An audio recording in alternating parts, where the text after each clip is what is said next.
days. It lives, Friday night lives. You die, but Friday night lives. Hosted by Deadbeat Radio, Stuntman Marq and RamboRaph.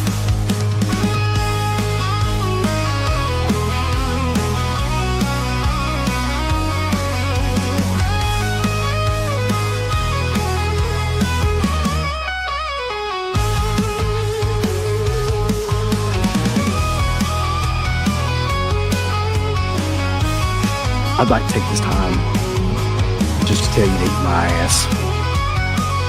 Fists in the air, the crowds ablaze. Moments that steal the mundane's haze. No fear, no hold in this maze. Reach the peak of these wild days.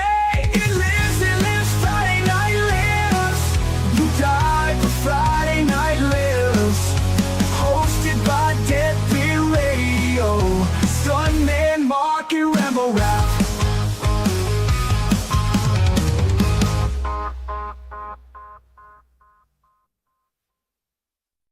Oh my God. So before we even get started, I'm just going to tell you that my computer's fucking up like a maniac and there ain't nothing I can do about it. I don't want to fucking hear about it. I've done everything in the world I can do for it. If you don't fucking like it, feel free to go fuck right off. I can't do anything about it. Nothing. If I freeze up, there ain't shit I can do about it. If it fucking stops, ain't nothing I can do about it. If it goes in and out, there's nothing I can do about it. I don't know why it's doing it. Don't fucking care at this point. You can hear me, then that's going to have to be enough at this point. Can hear you.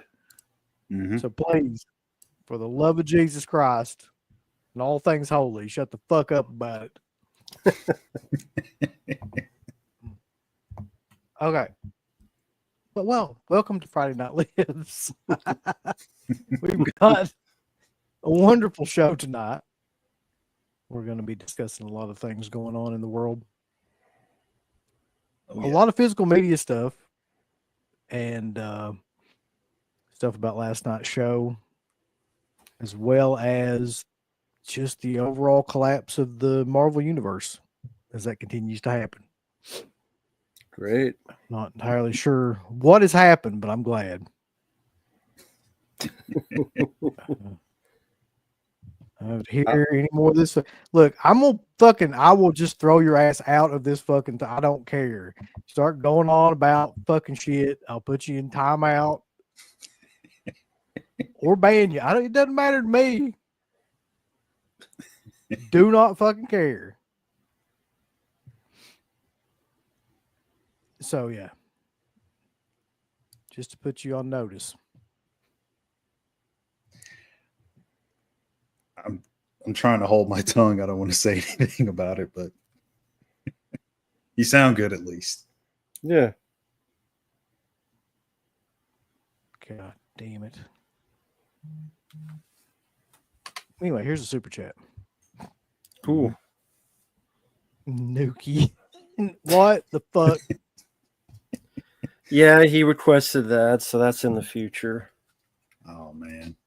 I have to do a commentary on Nuki. Good luck. I'm sorry, man. You guys want to come on to do it with me? No, I'm good. Yeah, I figured. Okay, I get it. I don't blame you. What the fuck is Nuki? Someone says.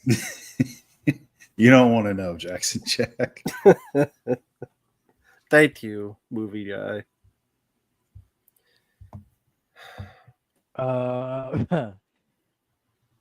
This is a good point, though. I don't know if you all watched last night's show, but this caught on. I saw that. I saw that. Yeah. And pretty much now there's like 15 different names with this shit on it. I don't know exactly what happened there, but that part of the show was pretty hilarious. I will say that. Yeah, that was a hell of a stream last night. I caught the replay. I wish I was in there live because I had a bunch of questions for Slippy about the new Elm Street set, but I guess we could dig into a little bit of that in a minute or two. I don't know if you want to run through His the list chat. wasn't that controversial. I certainly agree with it. A lot of it. Yeah, it was actually pretty good. Even if he doesn't like Beverly It was Hills Cop. weird because that was no, he definitely doesn't. That was the one ranking that I could definitely completely agree on with him. Yeah. Very cool. Always great to have Elm Street 4 love. Yeah, so if you didn't watch that though last night, don't tell you, please. Like what the ranking was, I'm not gonna tell you that. But like that whole show was pretty good, really. For like obvious reasons of it being about Nightmare on Elm Street. Also, just the chat was fucking insane. Rank Hellraiser films next. That'd be fun. How do you rank the Hellraiser films? Oh God. God, that would be a good show. Yeah, I mean, Show that we would have to do because he would give a fuck. yeah. I that's really more so the fun of it, at least with the last show from last night. Just hearing him talk about the films in detail more than anything. I think his rank was pretty good, but I liked hearing the dissection of each film, what he thought of them. That was a lot of fun. Yeah.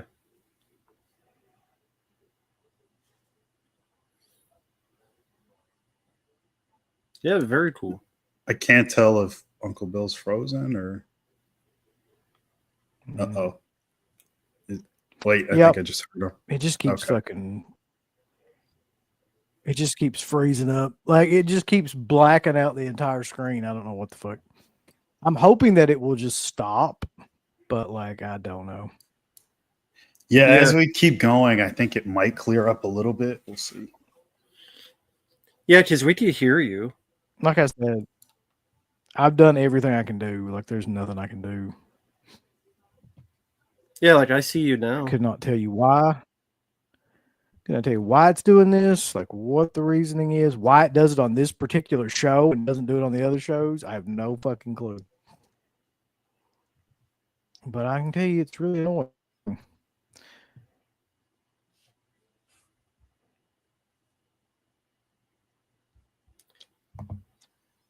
Friday night, the fact that everybody's probably online, I don't know.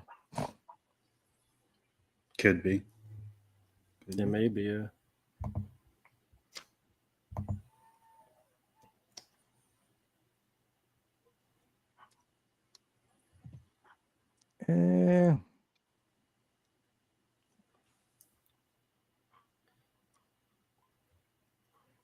Thank you, Bobby. Yeah, you're saying,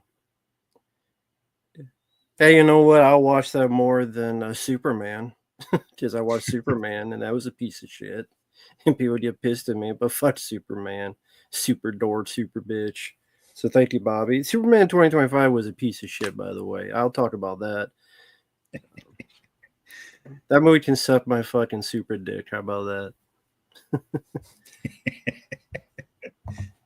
How about Superman getting his ass kicked every 5 minutes? That was a great start, you know. I love that. I love Superman being a bitch for the entire movie. I love that. I love how like he gets his ass kicked and Lex Luthor literally has to play Battleship and be like 824.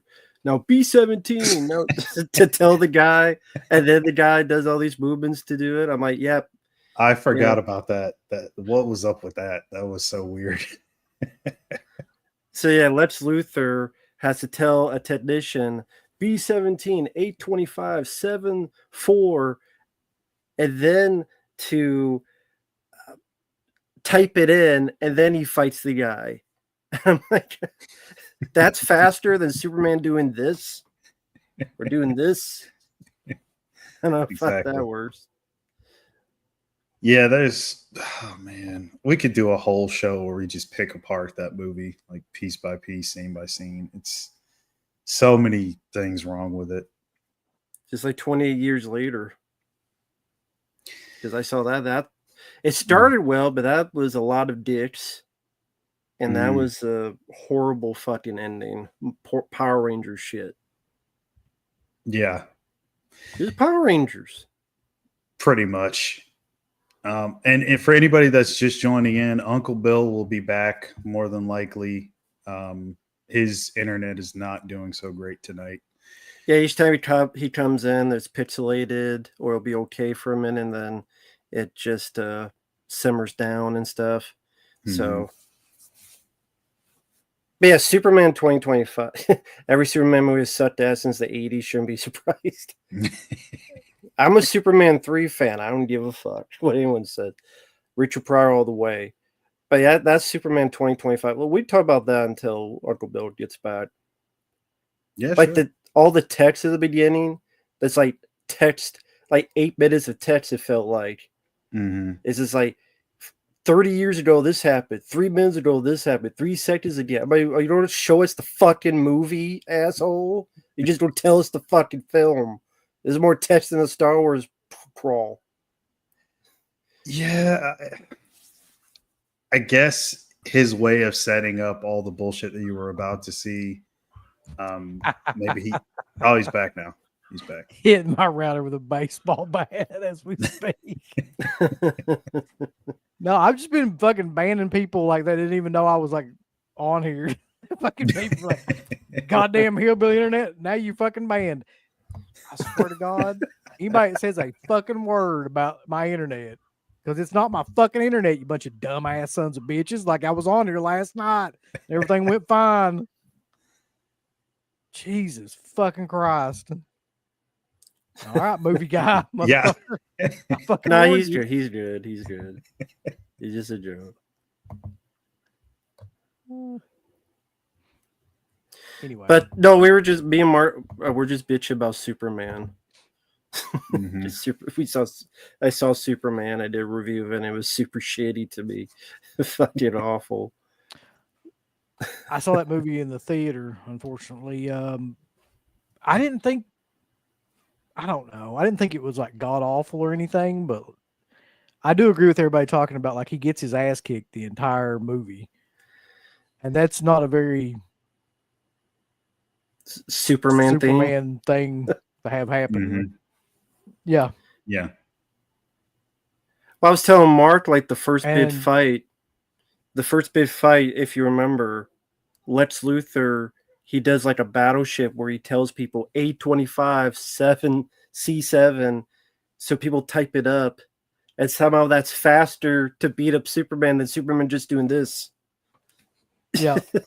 Yeah, he's got like, the Lex Luthor thing really didn't make any fucking sense, where he had like a play card of he knew what he was going to do or something. And he had programmed into a computer. So he'd be like, B95 and like, yeah. So he's got to tell a guy, and then the guy's got to type it, and then the guy got to do it. And that was all still faster than Superman. Super reflexes, apparently. And, anyway. Man. Yeah, I mean, there's a lot of stuff in that film in hindsight that the weird thing about it though is that like I really liked the Fantastic Four, and that movie fucking shit the bed too. So I mean, I liked Fantastic Four more than I did Superman. So, okay. I don't know what's gonna work. Yeah, me neither. I don't know. Well, thanks for the super chat, Business of Fear. Favorite Superman. Y'all have to super chats because I can't fucking even probably see him. Well, I'll just read them out. He says favorite Superman after Christopher Reeve. I mean, that's tough because Christopher Reeve is the best one to me. It's probably not the popular choice now, but Dean Cain. Yeah, what do you think of his new occupation? That doesn't bother me. I know it bothers people, but whatever. It honestly doesn't bother me. What is his new occupation? He joined ICE. Yeah, he's an ICE agent. Oh, of course he did. Yeah. Why not? I've only seen a couple episodes of Smallville, so I can't really judge Tom Welling that much. But I mean, if people are fine with Tom Cruise after he joins Scientology, oh, well, other than Uncle Bill's. right, But people love Tom Cruise. And he's with Scientologists. I think Scientologists will be more crazy. Man, they just be. And movie guy, Well, thank you. Oh, sorry. Go ahead. Apparently, like, I mean, if that's their qualifications for joining ICE, you just have to be like a past Superman. That's funny. Kind of what they're doing. he's gonna clean up Is the Tom streets for Welling real. gonna join ICE too? Yeah, he should. I think he was an officer at one point as well. He was an officer at one point. Dean Cain. Oh, okay. So he's got like a background in it. He just Yeah. this at random. Yeah. Okay. So he's like Seagal then, right? Sure. It's just like Seagal. Yeah. Sure. Sheriff deputy. Half or whatever past the dead. fuck that guy is. But thank you, movie guy. He says, "Have you all seen War of the Worlds with Ice Cube?" No. I've heard nothing but bad things about it. We saw the trailer together after the show. I didn't know about it, and Uncle Bill told me and showed us the trailer. Like, we watched the trailer, Yeah. and holy shit. Yeah, I mean, I I've can see why it's actually- got the 0% on Rotten Tomatoes. Oh, wait, what? Uncle Bill was saying? Yeah, that's exactly what I was going to say. Like, I've actually heard that it got like pretty much complete negative reviews, like, which is unheard of, really. People say it's But the it's worst supposed film to of the be- year. Yeah, it's supposed to be one of the worst films ever. I mean, if you Was- watch that trailer, you can kind of tell that that's what's going to happen. Mhm. So is Ice Cube sitting at a computer complaining about his kid or whatever while the world is ending? That's Yes. the movie. Yeah, it looks to me, I may be wrong, but it looks to me like maybe like they got him to come in for a couple of days and he just filmed all his shit in like one place, just in that building or something. Like, it doesn't look like there's no scenes of him leaving that building from that trailer. I mean, people keep saying that it was filmed in 2020 and it sat on the shelf for 5 years. And I'm like, well, that's even worse because you had 5 years to at least try to make it somewhat better than it was. So Mark, this is the end result. Mark, it's Ice Cube and War of the Worlds. How do you make that better? You give him a I mean- gun or two and let him run around, I guess. I don't know. Even the fucking old War of the Worlds, the one with Tom Cruise, wasn't that good. I mean, Mhm. so I know I'm not going to like a new one with fucking Ice Cube as being the main. I mean, Ice Cube is fine in moderation, like in your Friday kind of movies and shit like that. And he was good in like 21 Jump Street. Yeah.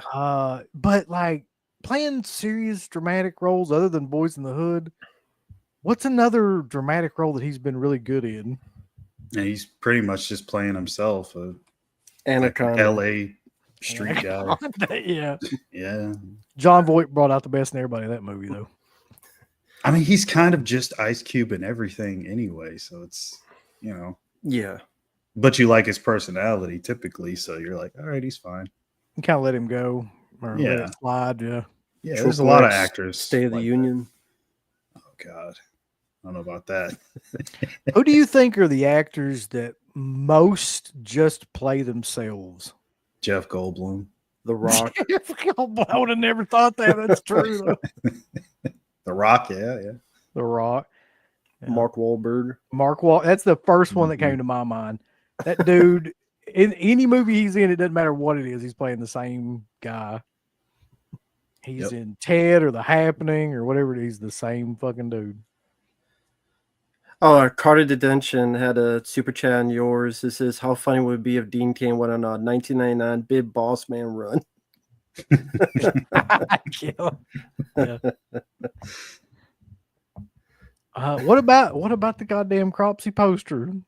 What am I supposed to, what? I don't know what that means. I've got it. If you want it, make a bid. Make your play. Is that the what is I mean, it's not the burning, it's just something called Cropsy? No, it's the burning, but it's just got Oh. a picture of Cropsy on it. It's like an old UK video poster, I'm pretty sure. Oh, okay, yeah, I remember. I saw that on there. Oh. Well, Matthew Horr, you want it. Pick a price right now. Yeah, what do you? I mean, honestly, I can't find it online, or I would fucking put a price on it, but I couldn't tell you.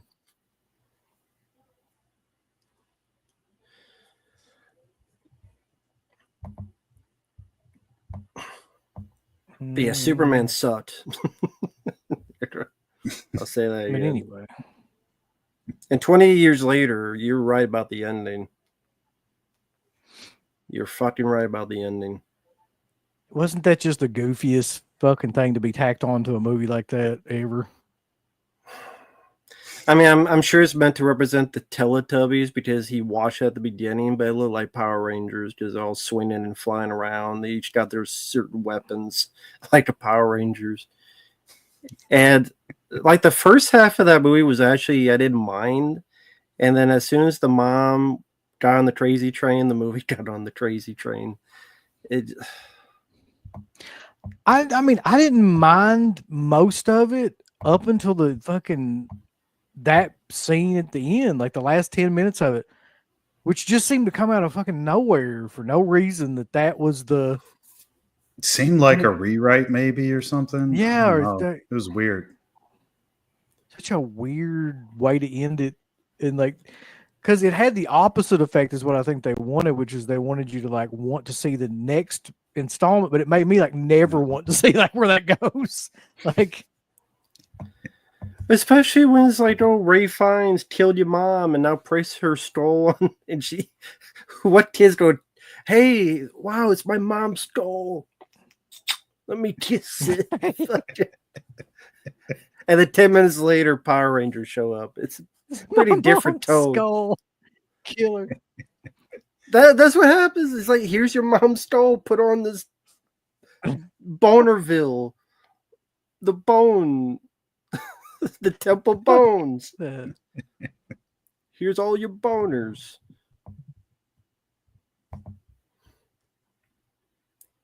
Oh, and thank you. Oh, sorry. I was going to say thank you, Bobby, real quick. CT said, what would happen if we watched We Wish You a Turtle Christmas? He probably would go insane. Uncle Bill said, Matt, would you yell at you? CT said, no. What really happened? Uncle Bill said, well, your brains would explode, piss down your pants. CT said, oh, well, we can still see it just for a few minutes. Uncle Bill said, okay. They started watching.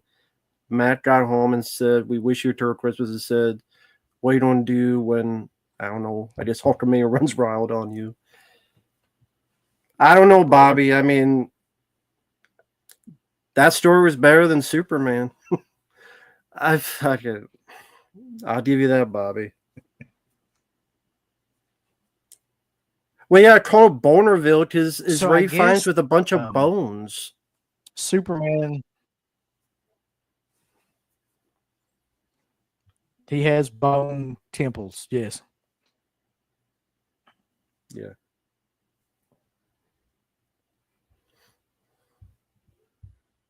I guess that Superman and Fantastic Four both lost a shit ton of money. So I don't know how 28 Years did. I can't imagine it did well.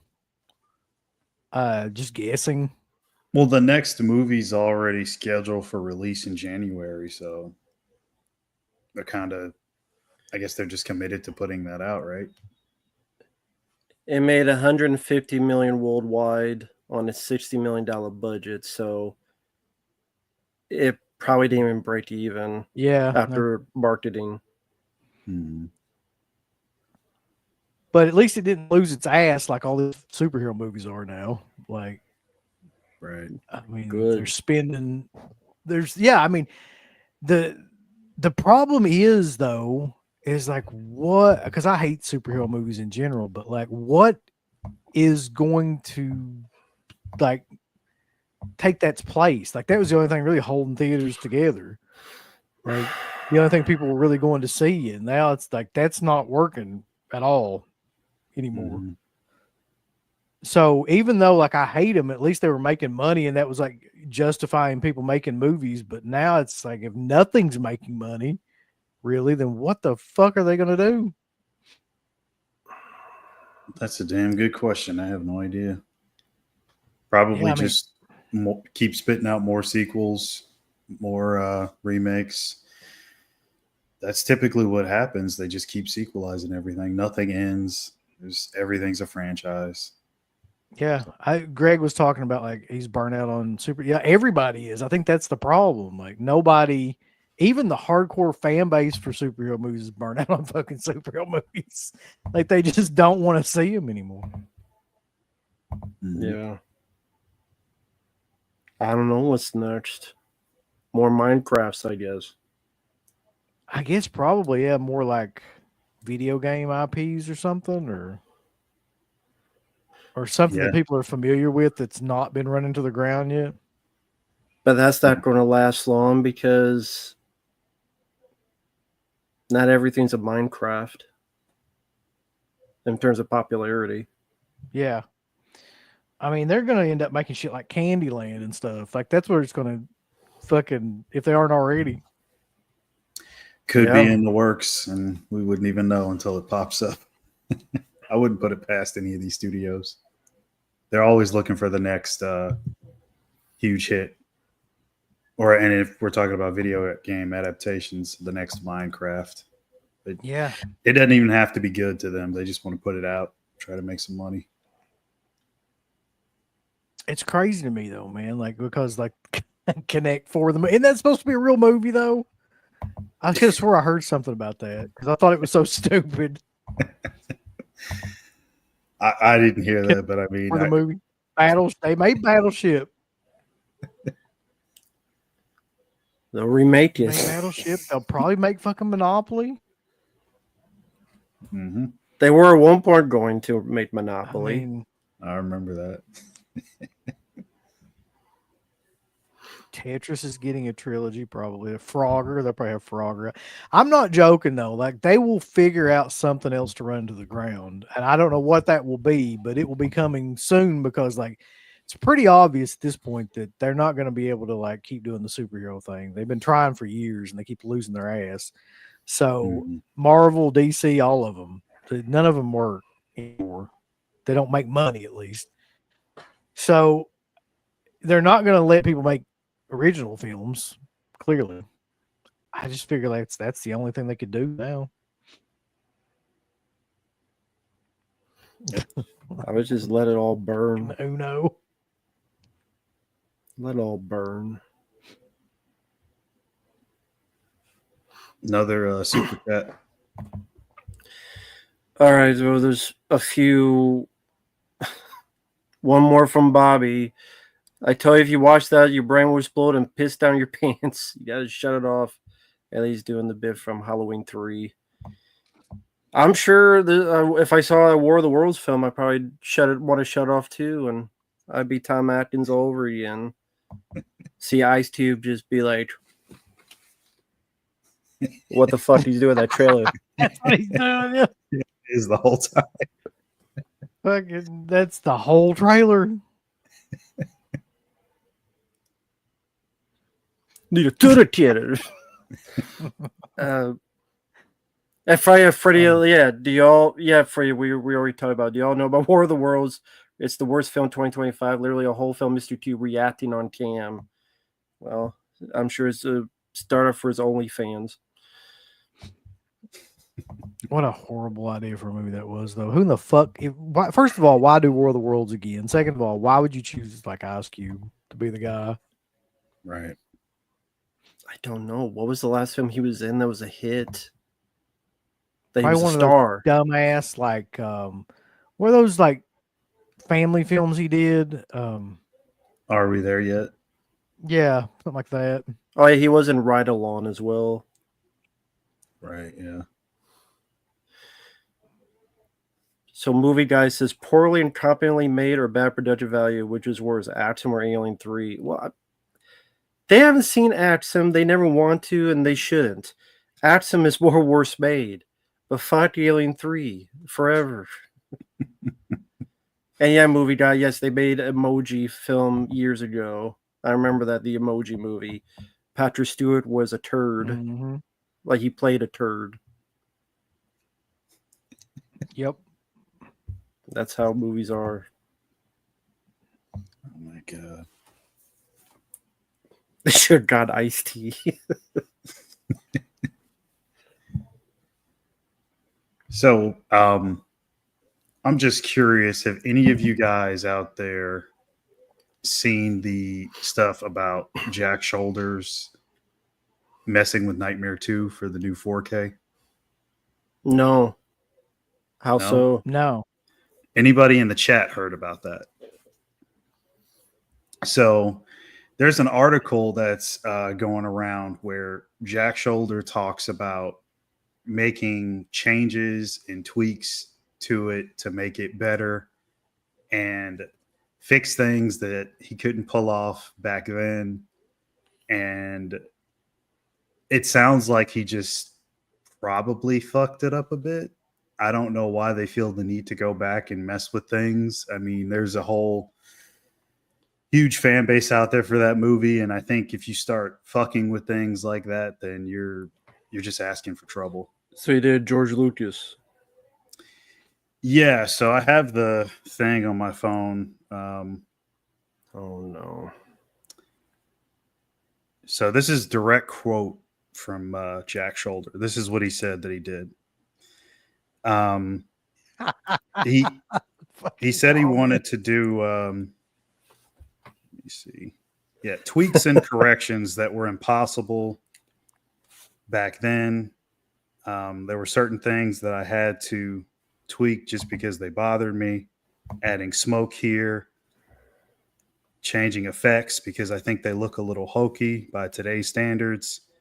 There was one whole scene that I was going to change, but the Warner executive that was sitting in the room with me advised me not to.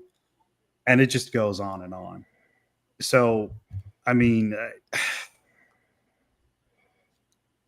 I just, why fuck with any of it? I mean, I'm pretty sure he's the only one that's done anything like that. I don't think I haven't heard anything about the other directors, but still, you're asking for trouble. That's just my opinion. I don't know what you guys think about part 2 or just a director going back to fuck with anything like that. You guys got any thoughts on that? I think it's an awful fucking idea for anybody to do that. Yeah. I mean, just in general, like the George Lucas treatment is not a good idea. Well, I always enjoyed Elm Street 2. I always liked it since I first saw it. And I don't know where I would rank it, but I always liked the film. I liked Mark Patton. I liked the performances. I liked the subject matter because I think it just makes the film a bit interesting. And this is even before I knew what it was supposed to represent and all that. I just liked it as like a possession movie.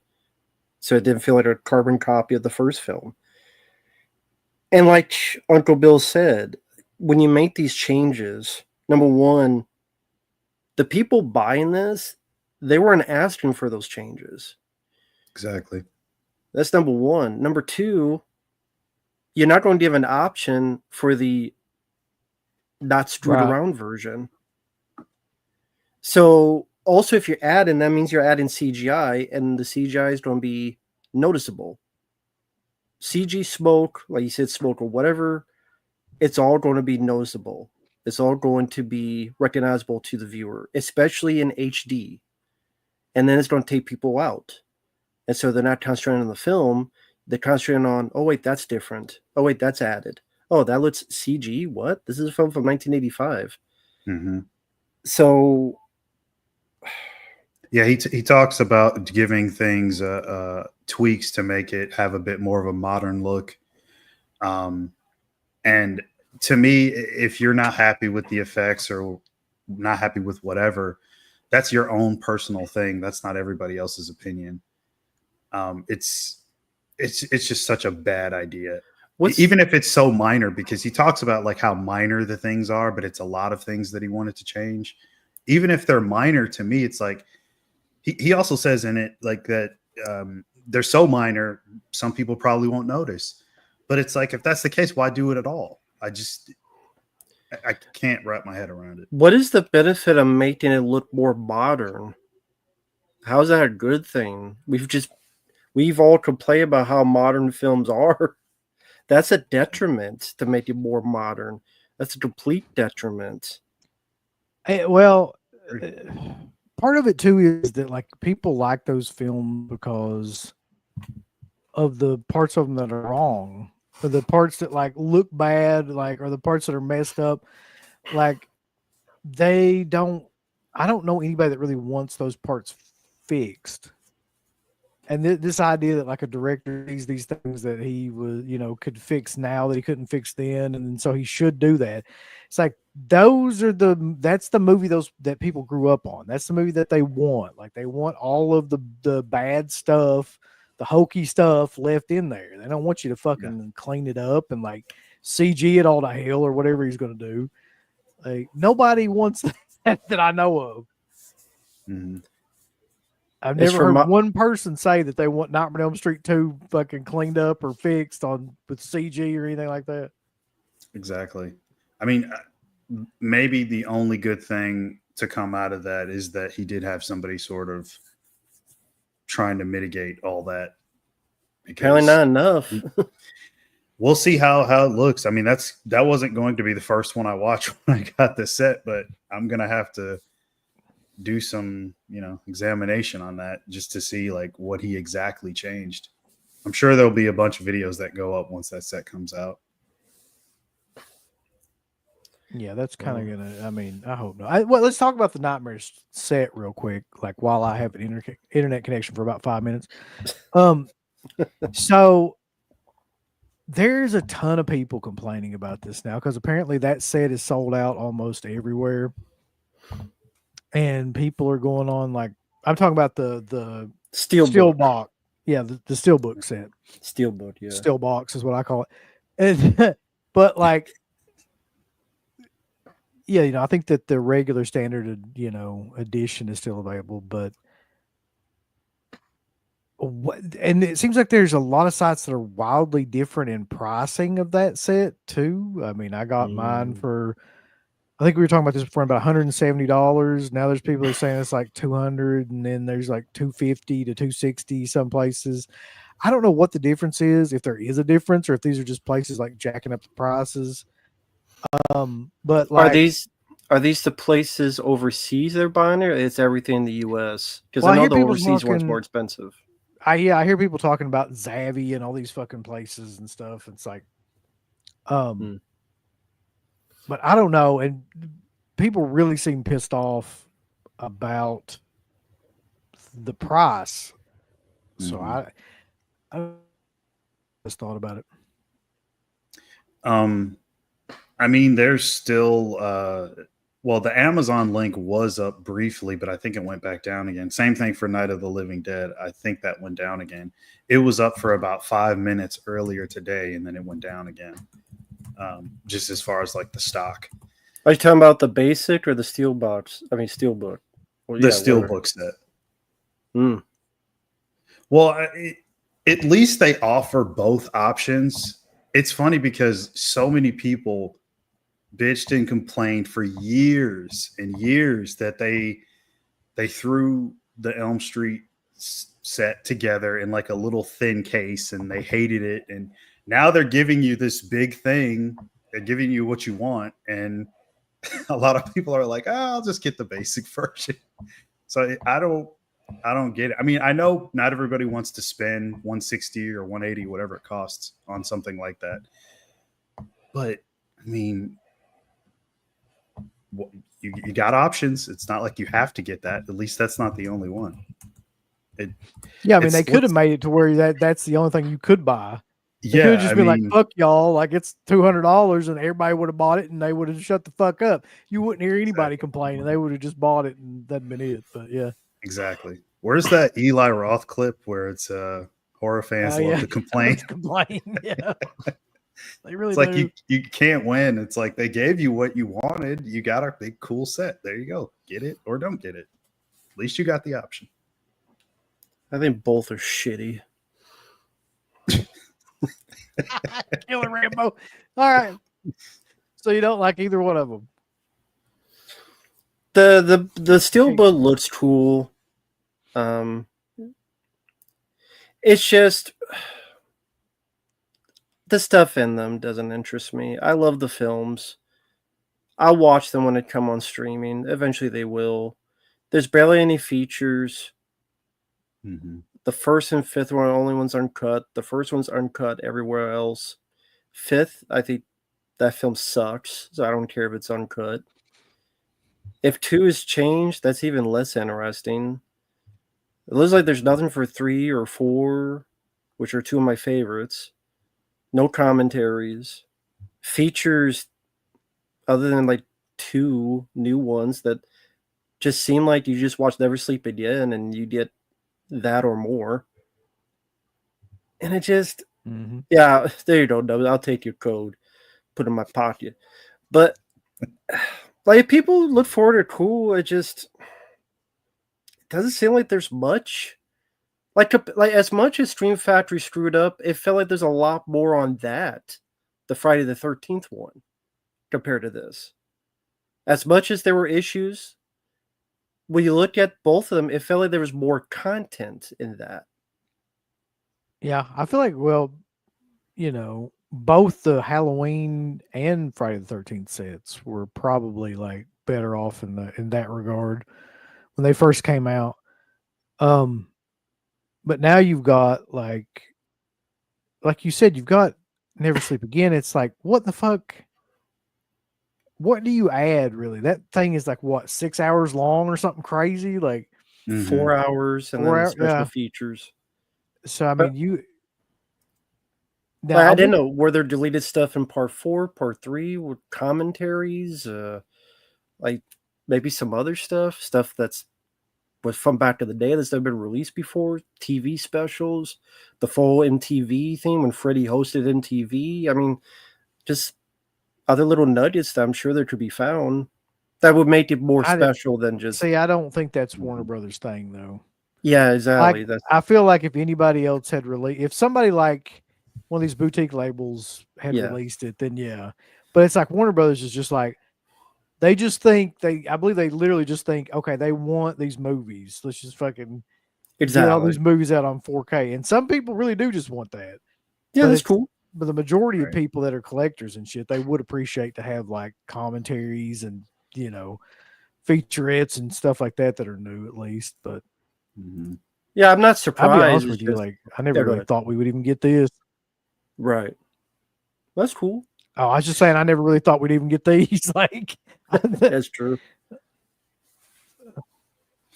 I mean, we might end up getting something extra for part 2, considering how much Shoulders involved with like the restoration and everything. He might have recorded a commentary. Who knows? Well, they released the features. None of that was on it. Okay. Yeah, it was on Blu-ray.com. Okay. They had the press release. Okay. They had the press release of what's on it, and do they have technical specs now? Like if it's from I'm sure they do. I'd put the shit up here, but my computer would probably fucking melt down. Yeah, it would. Yeah. Oh, fuck that. Exactly. I mean, I'm curious to see a couple of things. I'll put it to you this way: I'm not as excited about that set as I am about the Night of the Living Dead 90 disc that's coming out. Like I'm more excited to see that than because it's got the uncut version, bunch of new shit on it. I'm more excited for that than I am for the Nightmare on Elm Street set. I wonder if that work print in makes terms its of way like, onto what that. that is. Yeah. You're saying you think you wonder if the work print of Night of the Living Dead will be on there? Yeah, I mean, I know it's how many discs is it? It's 3, right? Or is it 2? I don't know. Okay. Damn, I I should put the have looked specs some of up this there, up. but yet again, yet again, Mark. I could easily bring it up most time. Not today. Oh, fuck.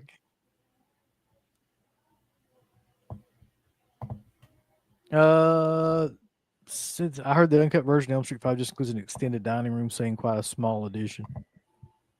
Hmm.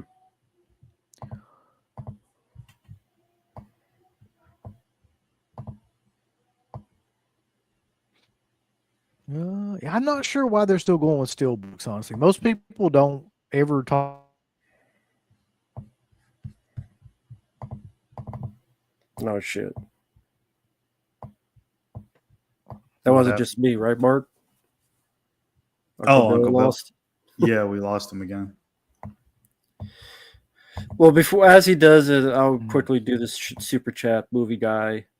No, I can wait for Attack of the Giant Blurry Finger 2 because, yes, there is a movie called Attack of the Giant Blurry Finger that is on Tubi if you want to watch it. It's literally a guy filmed where it's this throughout the whole movie. And that's on Tubi. Oh my god. It's They'll just literally put one. It's a They'll put woman. anything on Tubi. It's a woman being chased by this. And imagine like if I did hit, it reacts like that. Yeah, less of the day you can't polish a turd or anything.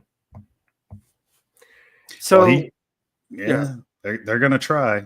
I mean, hasn't stopped them from trying. So you order it, Mark. Which one? I'm guessing you ordered the steel book For Nightmare? Yeah. I haven't ordered Nightmare or Night 90 yet. I figured at the time neither one were limited, so I'd have a chance to get them, and it wasn't a situation where I had to hurry. I would. Well, the just steel order book is them gone now, right? Yeah. Well, that's the thing. It comes back very briefly and then it goes away. I've seen it happen at least twice so far. So I don't know if they're just getting more inventory in and then that sells out really quickly or what. I think it is on a few third-party sites. So how limited is it if it keeps coming back? No, they're not limited. They're not. I think they're called like collector's editions. I thought they said it was 4,000. The Elm Street Steelbook. Is that 4,000 now? I didn't see that. That is what they said. Yeah. Oh, okay, it is that's what okay. they said. So yeah, it's limited to 4,000, but like it's going to be limited to that for however long it takes for that to sell out completely, and then they're going to put up about another 4,000 or 5,000 of them. Like that's exactly what's going to happen. I mean, they haven't said that, but fuck, man, like that's what they're going to do. They're not going to miss out on all that damn money. Yeah, it'll come back for sure. Mayor says Brother Bly website has a steelbook for $250. That's what I'm talking about. Like, where are they getting these numbers? Like, how does it go from 170 to 250? Is it just like some of it I think is overseas and there's more of a charge overseas because of shipping and all that and other taxes they want to add on to it. So I know overseas they'll add stuff. Again, either taxes, shipping, other stuff. So I think some of these they're getting from overseas, and that's why the price is up. I mean, let me give everybody a little bit of advice, just friendly advice about shit like this. When it comes to a franchise like Nightmare on Elm Street, you probably want to pre-order that motherfucker immediately when it comes out, like when it's announced. Like that's going to sell out. If it's limited to anything, it's going to sell out. There's no way. So like that Night Living Dead, like people have been waiting on that Night Living Dead 90 for 20 years. Like it's going to sell out. Like pre-order it immediately. That's and what I would suggest. I put it this way: the basic one It will. I'll wait till Christmas, and if it's at Walmart, maybe I'll pick it up. Because I have a feeling that will be like at Walmart for some reason, the basic Elm Street set. I could And totally then see that. if it's like, probably be maybe like $100. And if so, maybe I'll see. Maybe it's like, oh, you know what? Fuck it. Yeah. This makes sense. Twisted Trucker says the UK set has Blu-rays included, so they charge about $100 more for it. Okay. Well, there you go. And there was people that were complaining, like, I want the fucking Blu-rays. God damn it. And so there you go. UK set's got all the Blu-rays on. I don't know why the fuck you'd want that if you've got 4K capability, but go for it. Right, yeah. I'll be honest, I'd rather have the Blu-ray than 4K. Well, there you go. You're going to have to pay $250, Matt. Go for it. Nah. Blu-ray seems like they don't stretch as much as 4Ks. That's your 4Ks are easier to stretch than Blu-rays. I don't know if they're easier to scratch, but I know if they get anything on them whatsoever, they're not going to fucking work. Like you're going to have to take them out and clean them with like Windex for an hour. Has that actually happened to you? Yes. That's happened to me multiple times in the past 2 weeks. Really? Like what's one example? What was I watching the other day? And so I was watching something and it fell and like hit the floor and I picked it up and I left like a thumbprint on it, trying to pick it up off the floor and put it back in, and it tried to play it. And it was like just getting stuck in certain parts of the movie. I was like, what the hell is going on? And so I took it out. There's like a little thumbprint on it, and I just had to clean it off, and it worked again. But you get anything on those things, it doesn't matter like what it is, and they'll not play. I think it's Frostbiter actually, because that's the last thing that I was watching, and the Vinegar Syndrome disc. Gotcha. Or maybe it was Zombie. It was one of the two. I'm not sure which. One Frostbite, I think, is a Blu-ray. So yeah, one thumbprint. Fuck the whole thing up. That's not a good system. If one thumbprint can fuck your whole day and movie up. You probably want to read. Never had that. That's never happened to me before. Because Mark, Mark lives in like a sterilized, bunker next to a swimming pool. Big money, Mark. I picture Mark wearing them gloves that waiters wear at fancy restaurants to put his 4Ks and shit in. He's got the white glove and the snap. Oh, it pisses me off though, man. Like there was another movie too, like not too long ago. I wish I could tell you, but I can't tell you what it was. But like it had gotten like I wish I was exaggerating about this, but like it had gotten like a little bit of like dust on it. Like particles of dust. And it was getting stuck in the same position in the movie. That's crazy. Jesus.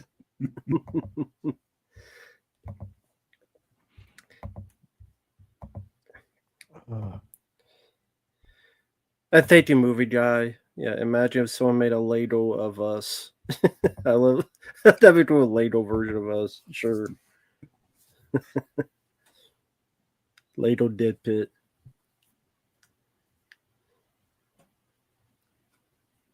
Tom Pranks. I have not seen Weapons yet. I will check it out though. I want to see that. And the Naked Gun movie, haven't seen that either. No, I didn't see that shit. Weapons is the... Oh, fuck. I forgot about this, but I was going to bring this up anyway. Uncle Bill, to get the WWE PLEs, you need to get the new ESPN DTC app for $30. Peacock is gone in 2025, cocksuckers. Big money, Mark. I don't know if you saw this or not, Rambo. No. You probably... Okay, so... This blows my mind, man. Like, and I know I don't want to get off on a whole wrestling tangent, but this is less about wrestling and just more about greed, really. Sure. Corporate greed at its best. So ESPN bought the rights to WWE's live events to show their live events in real time, basically. And to do that, for you to see that as like a fan now, you have to buy the WWE, whatever, or I'm sorry, the ESPN, whatever the fuck that is, that channel or whatever, for $30 a month. And this is just if you want to see them live. Like the rights to the actual pay-per-views are still with Peacock, I think. So like after they're over with, then you can like rewatch them on Peacock. But to see them live, So to live is ESPN. yes, Then they transfer to Peacock. I believe so. Yes, Until March of 2026 when the Peacock deal ends and everything will be wiped off Peacock from what I heard. So where's so wrestling's on Netflix, yes. Peacock, ESPN, Tubi. Toby. Tubi? There's what does some on Tubi Tubi. I briefly went past it the other day. I forget the name of the show. They have something on there. So that, but that's free. I mean, that doesn't really count. It's not a paid service. What one has that stupid Unreal thing? That's Netflix. Netflix, yeah. So Netflix, Peacock, and ESPN to pay at least those three to watch wrestling. And somebody was calculating it and basically was like, so it's $30 for ESPN, right? And then I think like the most basic plan for like Peacock is what, $15 or something like that, somewhere around that. Okay. So that's 45. Then you've got Netflix, I think to be like 16 or $17. So if you wanted to watch wrestling, it's so stupid to me. If you wanted to watch wrestling and like see all the live events as they happen, but also see like, you know, SmackDown, or I'm sorry, Raw and things like that on Netflix, you're talking about anywhere between like $60 to $70 a month. Mm-hmm. Oh, and SmackDown's on USA Network. SmackDown's on USA. Yeah, I forgot. So you need that, of course. That's what it is. Somebody in the chat said it. It's WWE Evolve. That's what's on Tubi. What the hell is that? Like another developmental show type thing. How's that different from NXT? We need another developmental show. I thought that was NXT. Well, NXT, I mean, yeah, it's technically developmental, but they air it live. So it's not quite. So Evolve is not live. No, it's not live. But it's the same thing. It's taped. This is Killer Rambo trying to figure all this shit out. It's like there's 27 different things. Like the what? No wonder I don't watch it anymore. It's like so I think what was that guy's name? Nick Khan come on, and he said like a quote where he's like, "We expect that everybody will come over and like buy the paid live events and all that shit from me." It's like, do you? I don't think that that's probably going to happen. Like, there's going to be a bunch of marks that will do it that like absolutely like have to like see that stuff live, and people that you know, and people that do streams and stuff like that on live events. But goddamn, man, $30 extra a month just to watch that stuff live is ridiculous. Like, I can't even fathom That's that. $360 for a year subscription, basically. It's $30. Yes. 30 times 12. Yeah. So it reminds me of a comedian, I forget who it was, who had this idea, and he said, "You know what's a good idea? We put everything together. We call it cable." Yeah. It's now like you pay cable, maybe you pay for a pay-per-view. mm-hmm. Now it's 18 fucking apps, Disney Plus, Paramount Plus, always pluses. I don't know why. Is anything called minus? MTV minus, because we have no music anymore. MTV minus. That'd be a great channel, man. That's kind of what it is. But good luck to people who want to pay all that, man. You're committed. I'm far from it. I never watch wrestling anymore. So, hey, But they know how to rip you off. They don't stretch that wallet as far as can be. Well, I mean, just talk about the fact for a second that TKO, which is the the overarching company that owns WWE and UFC and all that stuff, has basically just completely alienated everybody in terms of like what they're doing for money and greed and stuff at this point. Mm-hmm. It's wild to me, man. Like, because they had a really good kind of like right after Vince left, got kicked out, whatever you want to say.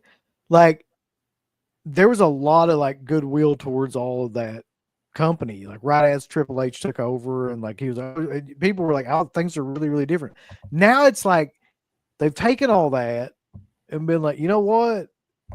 Fuck all of you. Like, we're going to charge $60,000 for seats at WrestleMania, and fuck, you're going to have to pay $30 now to watch live events, and it just keeps getting worse and worse and worse.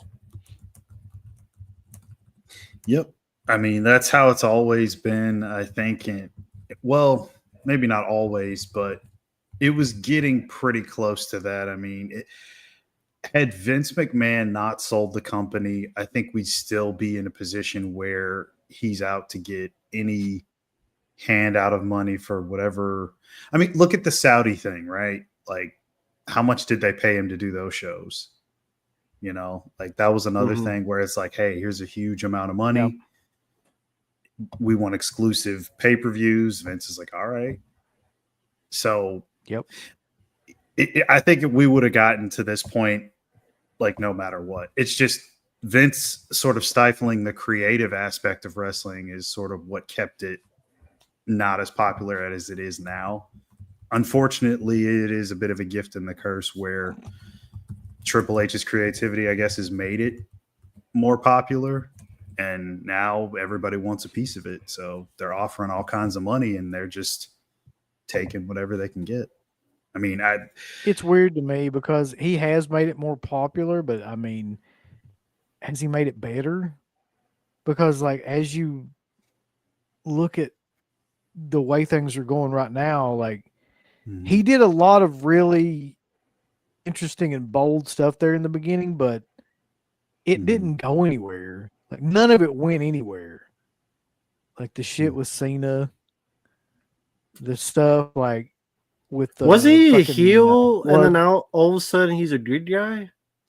Yeah, because they realized that The Rock's never going to show up. So did they explain why he became a good guy again? I think it was a promo on SmackDown where like the people that caused him to be heel, like they're no longer involved, or it was something to that effect. So I mean, it's basically The Rock is kind of like the catalyst. So it was all bullshit. It's the weirdest thing I've ever seen, man. And I just caught like the periphery of it. I didn't even watch like what actually happened, but like apparently he just turned face like back for no reason on one show. And I think he even said something in his promo, which was like the guy that was supposed to help me be heel or something is gone now or something. Didn't he say something like that? Yeah. So it's like, he did. Referencing The Rock pretty much. Like, that's why I kind of fell apart. Like, it wasn't going to go anywhere. Like, so, I mean, you can't continue a failed run all the way up until your retirement.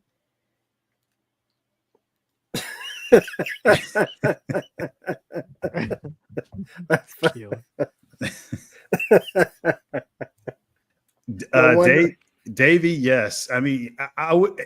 Vince has always said he can't write a storyline. Like, that's not his thing. But he will oversee anybody that knows anything about wrestling. You know, Vince McMahon is the final say. When he was there, he was basically head booker. Yeah, it's not going to get on TV without his approval. So I always call him the head booker. Isn't this weird though? Because this is the exact same thing that like Tarantino said about movies. Is that they priced out the average like fan to go to the theater, and they priced out the average fan to go to these WWE. What are the prices? It fucking insane from what I can understand. Like, I haven't been to a live event in 20 years probably, but like from what I can gather, like the seats to go to any of these shows, because they don't do house shows anymore. They just do like televised shit now. So the seats to go to any of them are crazy. Yeah, I mean, but that's Ari Emanuel and Nick Khan. I mean, those are the guys that are going to put pen to paper and make all these business deals happen. They're the guys that are calling the shots. That's just what it is. I mean, they're greedy. I don't know what else to say. So the cheapest is $150 for like the nosebleed seats. That sounds about right. If you want to get good ones, it's $1,000. Mm-hmm. Go ahead, Mark. You get stay to next SummerSlam. God. I'm not. No wonder I'm not into wrestling anymore. If people are, that's good. I'm not into it anymore, and now I can see why. Edward says floor tickets are like $700 to $900. Great. That'd be killer. Fucking $900 bulls. Let's go. Anyway, I just thought that was interesting because like I think people are starting to catch on now, even more than they ever have, that like it's getting way out of hand and way too greedy. And I mean, I had a lot of interest when Triple H took over, and I have zero interest again now. Like the storylines have gone nowhere. What are you talking about? Brock Lesnar's back. You watch Brock Look, Lesnar. even before Brock Lesnar wanted people to piss on him or whatever, I fucking hated Brock Lesnar. I hate Brock Lesnar now. I hated him like 10 years ago. He's the biggest overrated fucking piece of shit. Like he comes in, dances around side to side for 5 minutes, suplexes somebody 75 times, and that's every match. I don't give a fuck about Brock Lesnar. God, do that little stupid ass dance. I'm curious though. Do you remember the last Lesnar match you saw that you gave up on? Normally, I just turn that shit off when he's on there. No, I don't honestly remember the last. I'd say it would probably be like the last Lesnar match that I can remember. Oh God, it was nothing. None of this new stuff, like none of the stuff that he's done in like the past 5 years, probably. Mm-hmm. Back to the day when he had more moves. The best match that he had since he came back in 2012 was probably the match he had with CM Punk at SummerSlam 2013, I think it was. That was the only one that I thought was decent. I will never. Did he piss on him in that match? Yeah. I will never understand people's fascination with that guy. Like from a personality perspective or a wrestling perspective, like he's horrible. He's just fucking nothing about that guy is interesting or fun to watch. Or what I've heard is people they believe he's a badass just of how big he is and stuff. Well, I mean, he's got the legit background. We all know that, but translating that into the fake UFC phony MMA bullshit style that he started in 2012, it just never translated well for me. And then I think it was in 2015 when he started doing all the suplexes nonstop. You don't like him breaking people's heads open with his elbows or where the hell that is? That was a brutal match, but he only did one of those for the most part. I think he did it to Randy, but that match wasn't even as crazy. So I mean, yeah, I know. Yeah, I know. But yeah, wrestling. What's funny is with wrestling, I'm more interested in watching like Maven's channel or Jim Cornette's channel and hearing about the stories or just how they approach it, talking about their history. That fascinates me more than the product. I don't know what that says. It was just I don't know. This shit. I don't really have a problem with Brock doing suplex as well. Even if you did, it wouldn't fucking matter. That's all he can do. Like, I'm glad you like it. 'Cause that's all you're getting. Yeah. I mean, that is all you're getting. what else do you remember about any match with Brock Lesnar other than suplexes and the fucking F5? Like, what else is there? Yeah, his early career, he didn't wrestle that way, so it's weird to see that stuff now. I mean, especially if you left and then you came back and you're like, he's just doing suplexes. What happened? He turned into Steiner, basically. Yeah, When like, he yells like a girl. That's the best compilation on YouTube. Somebody put all those together. I remember that.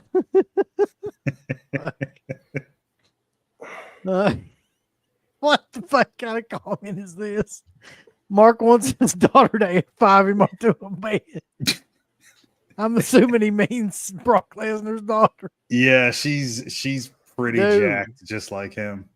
She That's looks one of exactly those- like him. It's That's kinda one of those weird. situations that people brought this up, but it's true. Like, whoever the mom genes didn't even fucking, they were not trying.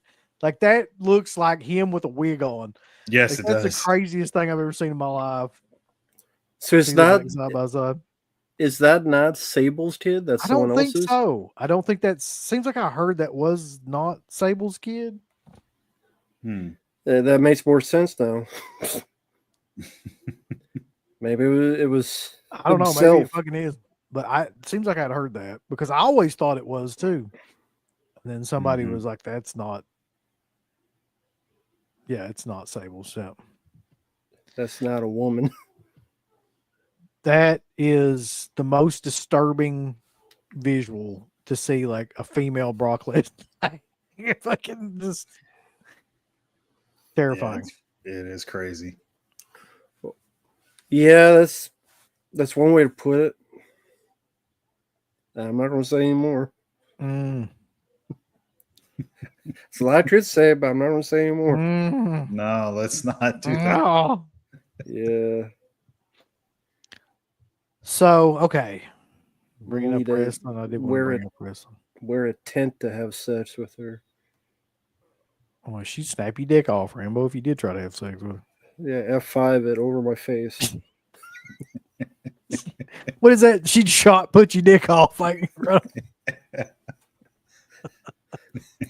Just take the dick and F5 it. yeah. Oh, shit. What Rhea Ripley stuff? Were you talking about Terrifier 4? Yeah, I saw you on your shorts. She's confirmed for Terrifier 4 or something. Not quite yet. They want her. They're gonna do something to try. It just depends on her schedule, what she's doing at the time. If they can get her for sure. I mean, I don't think there's like any deal signed like that. It's ironclad or anything, but they're trying to do something with it. I mean, he wants her in it, so I'm sure she wants to be in it too. So I guess it'll happen.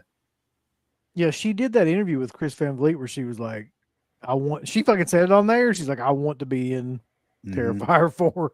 It's like, what? That's such a weird kind of thing to say out of nowhere, but she really must love that series of movies. Yeah. I'm about positive she probably can't act, but then again, neither can like Cena or CM Punk or. Do you need to Randy act Orton. to be in that though? Like, No, really? no, That's not at the all. thing. Yeah. Listen, I hope this is legitimate. He's probably just being silly, but talking about Lesnar, she has a boyfriend. Surprisingly, I think he's blind. Wouldn't it be killer if he was legitimately blind? I mean, it wouldn't be killer for him, but just the idea of it would be hilarious. Justin Smith is right. She might just have a cameo. Although, I mean, if they know how bad people seem to want her to be in it, maybe she'll have a slightly bigger role than that. I mean, just play somebody's personal trainer or something that's not too far off from what she really does for a living. Something around athletics, I guess. I don't know. Off topic, but I know you're talking about how all these films are bombing, like Fantastic Four and Superman. We're in luck because next year we're saved. Guess what returns? We're saved. Yeah. We are That's great. saved.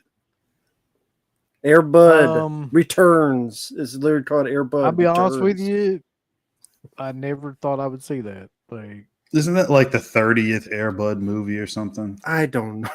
I've heard that. It's like, returns, so we're saved. Theaters are saved. Movie theaters are saved, Mark. Now you can buy them again. Yeah.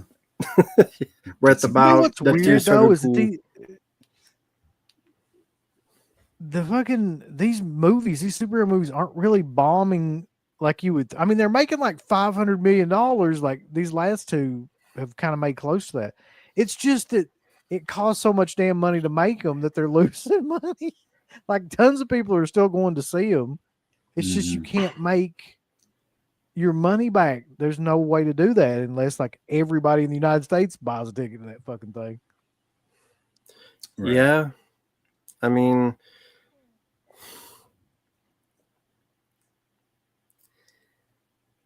also nowadays, people just have much more options, whether it be physical media, whether it be, it'd be one thing to count out how many streaming apps there literally are. I don't know what the number is, but that'd be interesting. If someone kind of like, what is every streaming app that you can pay for that shows movies? And there'd be countless. If one has one or two or four, whether it's Disney Plus or all the other things, when you have that many options, you could literally watch that for 3 months and not even realize a new film's out, and then all of a sudden it's out streaming on that same platform, and then just go, we'll just see it there. Because even with superhero films, what about them makes them so unique that I need to see the theatrical experience? Because back to the day, whether you like them or not, I mean, I'll bring up, say, Cliffhanger. That's a film that seemed like it's big, it's in the mountains, it's for real. That seems like an epic movie. Let's see that. It's an event. What feels like that's an event movie? Not telling you it is. What feels like I need to see that. It's going to be a big event. Superman, no, bunch of CGI. Superhero, we've seen that countless times. Fantastic Four, there's been plenty versions of that already. Nothing is I need to see it quality unless it's an independent film, maybe, and you're not going to find it much, and it'll be on streaming eventually. And people wonder why theaters are dying, and also the quality's gone downhill. But I mean, there's nothing that's in the realm of I need to go see it now. It's just not there, at least to me. Yeah, for all the Marvel, DC stuff, you're always going to have, they'll never lose like that die-hard core fan base. And those are the ones that are making these films get to at least 500 million or so box office wise. But what they used to have, I guess, pre-Endgame, Avengers Endgame, they had all the other casuals that kind of were just along for the ride and kind of got into it. But once that film happened, you've seen this steady decline over the years. And I would even argue there has been an enormous drop in quality in those films. Uncle Bill, I know you don't watch them as much. And Matt, I think you've seen some more of them, at least over the last 5 years or so. You could even say, like, where we were 2008 to maybe 2016, there's been a crazy drop. Like, you look at something like Civil War, which I think you like and I like as well. That's nowhere near what we've gotten with Thunderbolts and Marvel's Eternals and all that stuff. Like, it's a vast difference. So, I mean, the fact that they can't hang on to those casuals is a big problem. And there's no way to get them back. It's done. And people have moved on. But, I mean, they'll never stop making them, but it just is what it is. I'm kind of happy. I mean, maybe they'll learn a lesson. Like maybe they'll try to get better. I don't think they will, just because of how Disney is. They're sort of stuck in their ways. But Well, they're kind of screwed right now because they don't have Star Wars anymore. Nobody gives a shit about that now. They ruined that franchise. They don't really have the Marvel universe shit anymore. They ruined that. DC's dead. It's been dead for a long time. They keep trying to bring it back. It's not coming back. So now it's just like everybody's scattering to try to find like what's the new next big thing. And like y'all were saying, like the only thing I could figure too would be like it would be shit like Minecraft. I mean, those are the only movies that make money, like Super Mario Brothers movie, the Minecraft movie, video game IPs. I guess like Call of Duty and shit like that'll be next probably. Indiana Jones. Somebody said, yeah, they definitely fucking destroyed that. I forgot about that. That's right. Yep. That was bad. Yeah. Fuck. Beyond Sour Grounds, I want to see more white guilt movies. That's poignant storytelling. Well, you're gonna fucking be in for a treat. I'm sure that'll keep happening. Yeah, Zelda's the next one that's coming. Like, that's right. Yeah. That'll be huge. That'll make a shit ton of money, I think. Yeah. Yeah. Because there's a million marks for that game. Mm-hmm. Oh yeah. You want to talk about some new releases though that are coming out that I was interested in? Sure. Media, physical media shit. So Rampage, not the killer video game where you could be like Godzilla The Rock. or King Kong. The Rock. No, not the movie version. No, but Rampage, William Friedkin's movie that I've been waiting to come out for hell and ever finally got announced from Kino to be coming out, which I could not believe that considering how much trouble they've had with like every freaking release. But yeah, it's coming out. It's about time. I've been waiting on that for quite a while. It's also got that kid from Nightmare 5 in it. Yep. You guys were talking about Old Moonface. Yeah. Yeah. It's just about time, man. I've been waiting on that for so long. So it's the end of the year, right? October the 14th from Kino. Because I would put it on the screen, but I fucking can't. So I'll just read you off the stuff that's on there. There is brand new HDR Dolby Vision Master from 4K scan of the original negative. New audio commentaries by a bunch of fucking film historians. God damn it. It's always film historians. Why in the hell can't we be film historians? Where's the Blood? New interview with actor Alex MacArthur. Psychotic Vampire. New interview with true crime writer Harold Schechter. And yeah, that's about it. But the movie is finally coming out, which is the main thing I was happy about. Mm-hmm. Yeah. And then I think even aside from that release, that was the big one I was waiting on. They there's two that they mentioned that are coming out.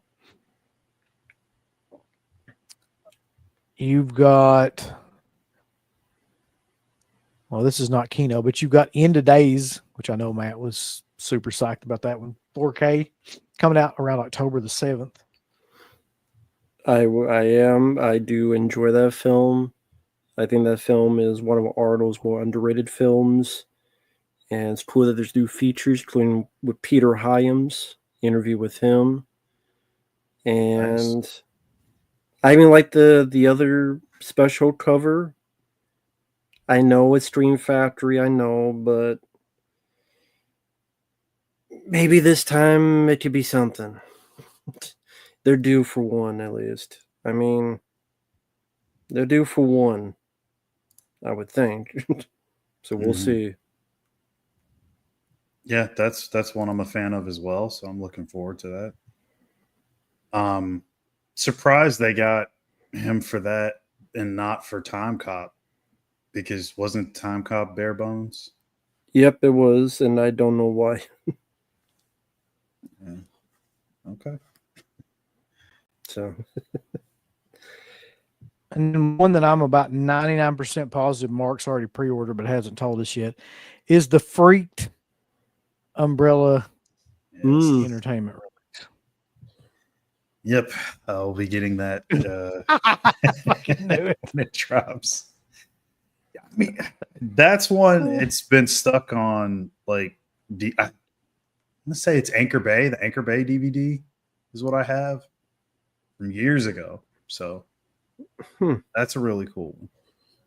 I never even had that. I mean, I always watched that on cable back in the day and thought it was great, but I've never actually had a physical media version of that movie. How much is that? Yeah. How much is it, Mark? Oh God, I can't remember. Let me go see. Hold on. Oh man, it was nothing for me because I got all this bib money marked, in my pocket. you poor folks, you got to let me tell your prices. Wouldn't it be killer if Mark started cutting promos like that on people? If I could took like the $1 Million Man gimmick. All you pores. If you want the crazy big edition, it is $85. Yeah. The regular one is $47. Yeah. The standard edition is $47. Jesus Christ. Mm-hmm. That's the standard now, though. Like is it ever going to come to a point where people get used to those kind of prices? At least collectors in the space. Yeah, that's getting a 4K as well. I saw that. Uncle Bill will be picking that up, I'm sure. Steelbook. Oh, awesome. Steelbook Tom Cruise. There you go. Fucking amazing.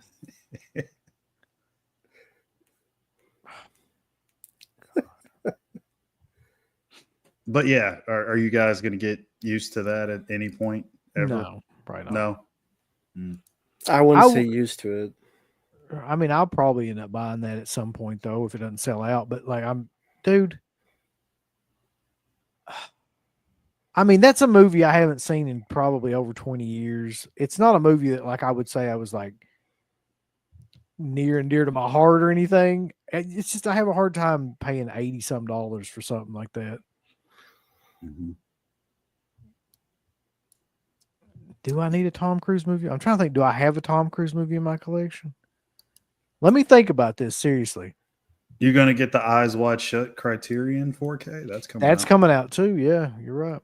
I'll be getting that for sure. I probably will get that, actually. That might be the first. I don't have any Tom Cruise. I swear to God, as I sit here and think about it, like, I don't own any of his movies. You don't have Jerry Maguire. No, I don't have Jerry Maguire. I don't have the Color Money. I don't have Days of Thunder. I don't have fucking. What are some of those other big ones like Collateral? Business. I don't have Collateral. I don't have Risky Business. Top Gun. I don't have Top Gun. I don't Mission think Impossible. I don't. I fucking hated those movies. I would never own those movies. I don't think I own any of those. Any Tom Cruise. Eyes Wide Shut. Nope, I don't have it. I don't think. Yeah, Rain Man. I don't have that for sure. Last Samurai, no. Yeah, obviously. That's not even a question. There has to be one though, man. Like, what's a fucking... You got Valkyrie, right? Yeah, of course I own that. Magnolia. His accent goes in and out. He got the Mummy. The only one I might have is Tropic Thunder, and that's not even really like a Tom Cruise movie. It's just fucking. He just happens to be in there. Yeah. Live, Die, Shit Yourself. No, I don't have that one. Nope. Interview with the Vampire? No. That movie is... Well, I can't even say what that movie is now. I get canceled immediately. Right. But no. War of the Worlds, you said you saw it. Mm-hmm. I was just see if you had it. Yeah, I've seen it. I've seen all those movies, I think. Yeah, War of the Worlds? No. That's getting a Yeah. 4K as well. I think Oh, that's good, getting another good. I'm release. glad. I'm They're glad I putting can all be this another stuff one. out. Another one I can just ignore. Thankfully, I guess. Terrorvision. Yeah. Forgot about Terrorvision. What the fuck's Terrorvision got going on? They're always trying to like make That's something happen. Student Bodies 4K. Oh God. Really? Listen, I like Yeah. Student Bodies as much as the next person. I don't need a fucking 4K of it. It's It's already like- out. I think it's like $65 or 70. One of the two. Probably 70 with shipping and stuff. No. Holy No. shit. What the fuck is all this?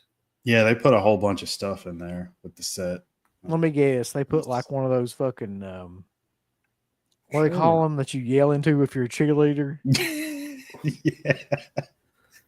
And I like haven't a even yearbook seen and it. all that. Like a But I cone? guarantee you, yeah. Did they put one of those in there? The box be as big as a coffin. Just send you a bunch of shit. Man, Student Bodies is fine, but it's just a goofy ass B movie that, like, I mean, I enjoy, but I don't need all that shit.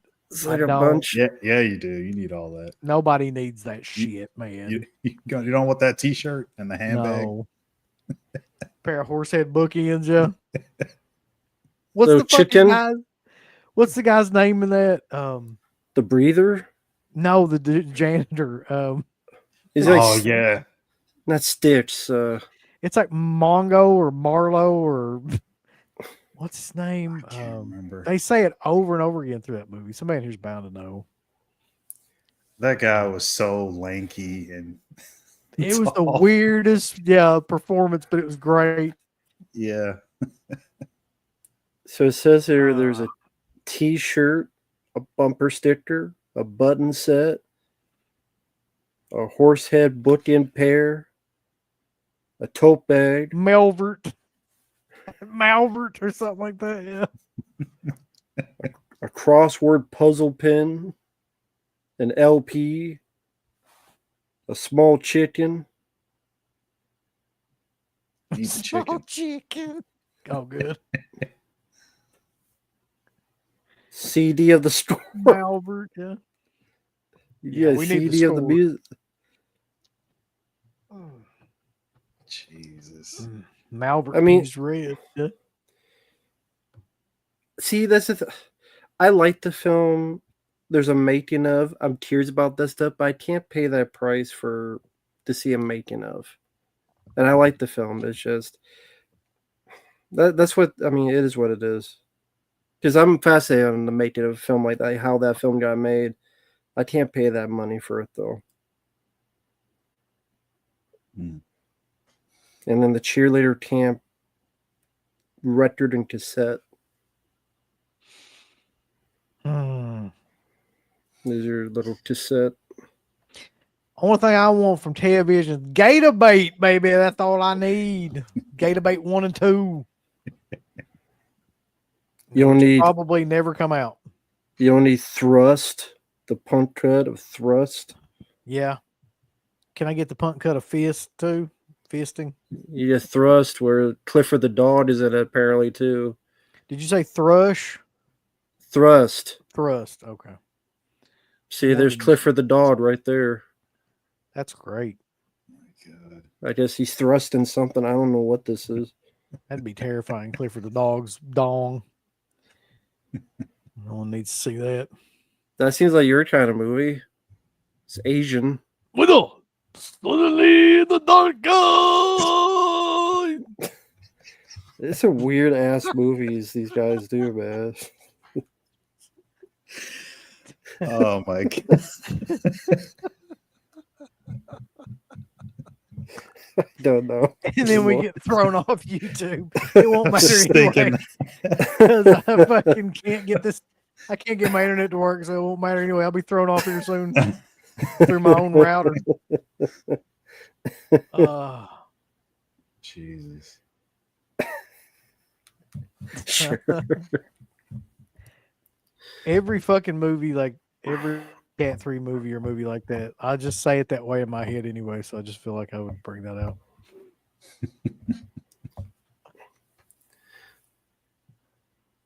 Oh, thank you, Bobby. I see you super chat. He's got another part of the story. So apparently I'm at an airport, and the airport's delayed, and I start walking. I think I've been watching Rambo 2. Everybody's watching with him. The lady, your flight's delayed. I mean, I'll be watching that film. I mean, I don't know where the hell I'm going on the airport. I guess I'm going out of this fucking conversation with "Oh yo, chitchat."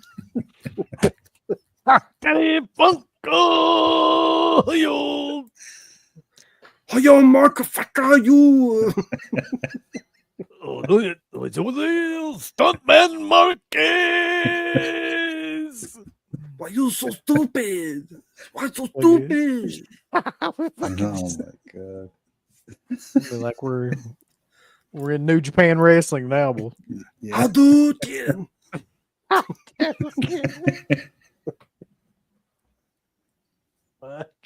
Oh, man. This is what this show has devolved into tonight. Fucking this. Just going off the rails.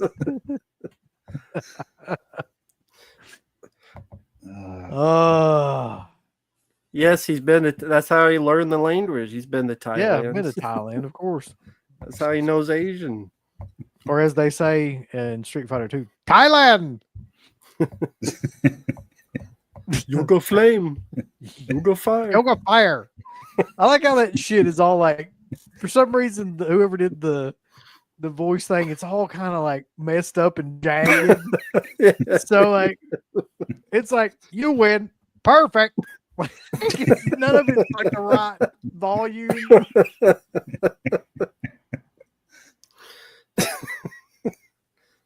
Yeah, it was strange. You win. Fucking Brazil.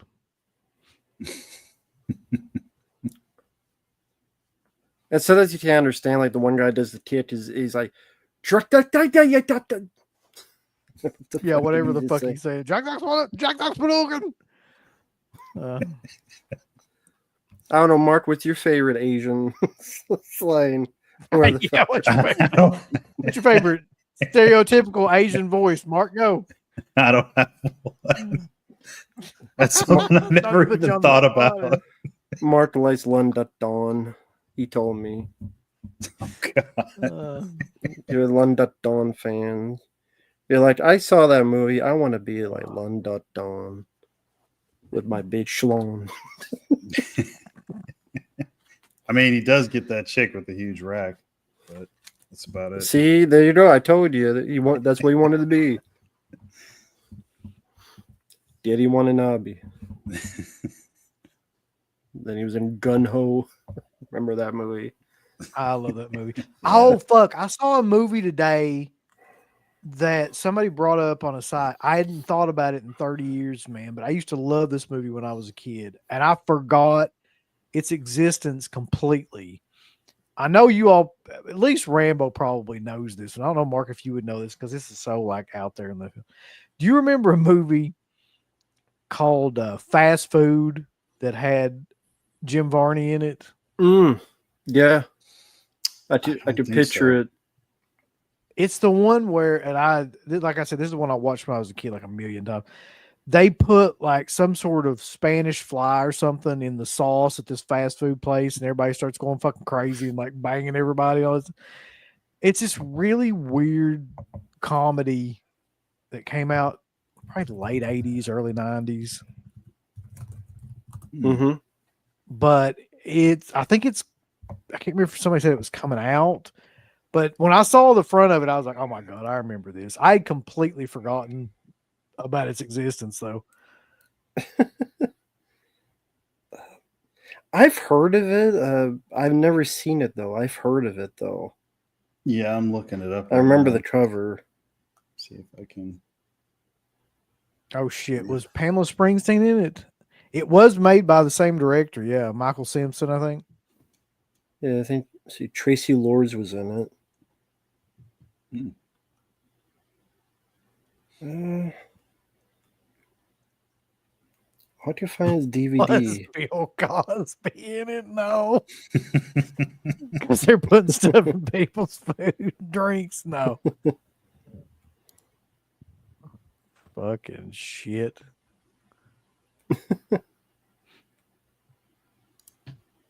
Oh. Literally just watched that on YouTube 2 nights ago. Well, yeah, I'd love to see it just to fucking remember what the hell it's about. Oh, cool. Yeah, no, I don't. This one must have skipped me. I don't remember this one. So yeah, I mean, yeah, it is available to watch on Internet Archive and other places. So, no, I've never It's just seen one of it. them stupid ass like comedy, like teen comedies that came out around that time Cool. that I just remember being pretty entertaining. Jeez, Tracy Lords. Mm-hmm. But yeah, I can understand that. That's like me with films like They Call Me Bruce. Yeah. Well, I like that movie too. I also like They Call Me Trinity, which was like the Western version of Yeah. that shit. Yeah, Terrence Hill and Mhm. Exactly, and they made quite a few of those type of films. What was the big guy's name that was in all those? Like, Bud he was in Spencer. Pieces too. That's right. Yeah. No, the guy was he? I know the guy in Pieces. He was in Popeye and Red Sonja, right? Was it the same guy? No, Was it a different guy? yeah, Wasn't that Smith something? Paul Smith. Paul Smith, right? Yeah, he was in Red Oh, Sonja and Popeye as Bluto. Yeah. No, in the Terrence Hill there was a Bud Spencer. Yeah, I mean, back in the day when we were trying to get her to do an interview, we sent her, I don't know how many emails Yeah, to her photography site, and like she never responded to any of that shit at all. It's pretty clear she doesn't want anything at all to do with that movie. yeah.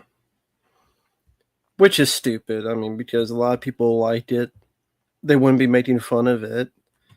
People who liked it, they say she's one of the best parts of it. There's a lot of people that like it more than the first, so Yeah. I don't really see what the deal is. Mm-hmm. She's great in it, which I mean, I don't understand why you'd be that ashamed of a movie like that, but I guess here's the other part of it. She's got fuck you money too, because she's Bruce Springsteen's sister, legitimately. So like she doesn't need to fucking do anything really. Yeah. Right.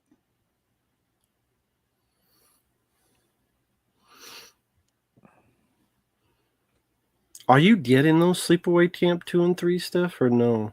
No, I haven't bought them, and I don't have any intention to buy them. I just feel like that here soon somebody else is going to release that, and it'll be a lot better version, some sort of import, Mm-hmm. and Yeah. I'll just get that shit. Yeah, I could wait on those films. I don't need them right now or anything. Mark needs them now, right fucking now. I just Go ahead. go ahead. I don't see one thing I'm curious about is the Jacob's Ladder 4K. I think Lionsgate Yes. Limited. Yep. I guess next month. Mm-hmm. But I'll wait and see what people say about I it. forget about that one. That one kind of got lost in the shuffle of all this other shit that they were releasing. But you're right, yeah. Mm-hmm.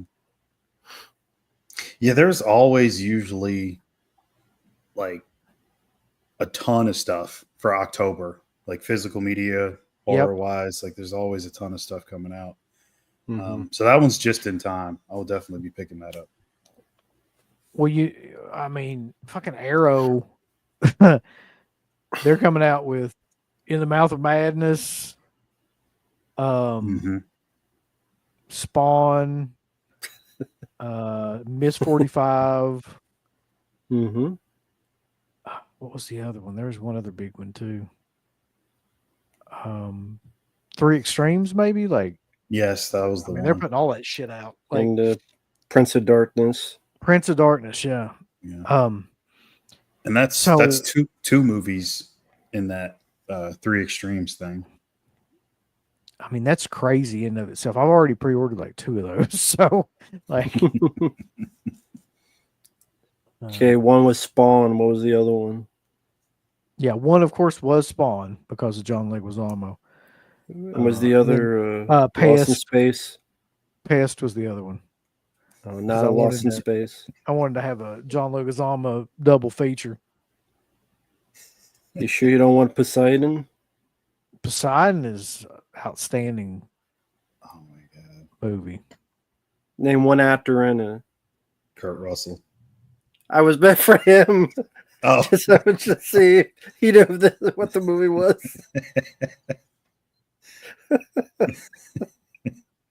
Well, now he knows, Mark. I haven't seen that since that came out. What year Yeah. was that? 2006? Fuck. It's been a long time. Yeah, not long enough. You weren't a fan of that? No, that movie sucked. You don't like Poseidon. people swimming in water in the ship? Yeah, in Deep Rising, but not in fucking. What's that guy? Josh Lucas? Yes, He Josh was- Lucas. Boring as hell.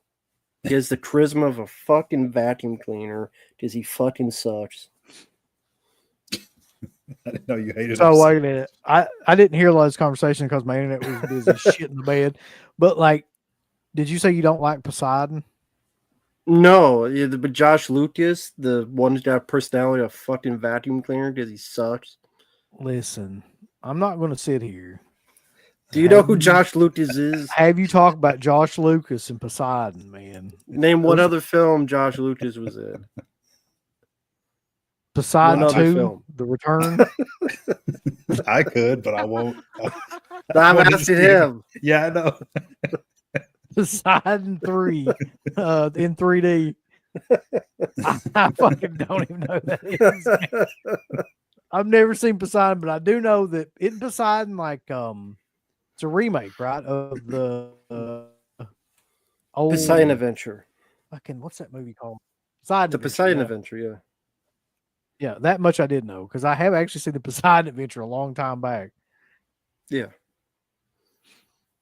Well, this one But I've says never Josh s- Lucas. I've never seen Poseidon. I don't know who Josh Lucas is. He's an And American I Psycho. also,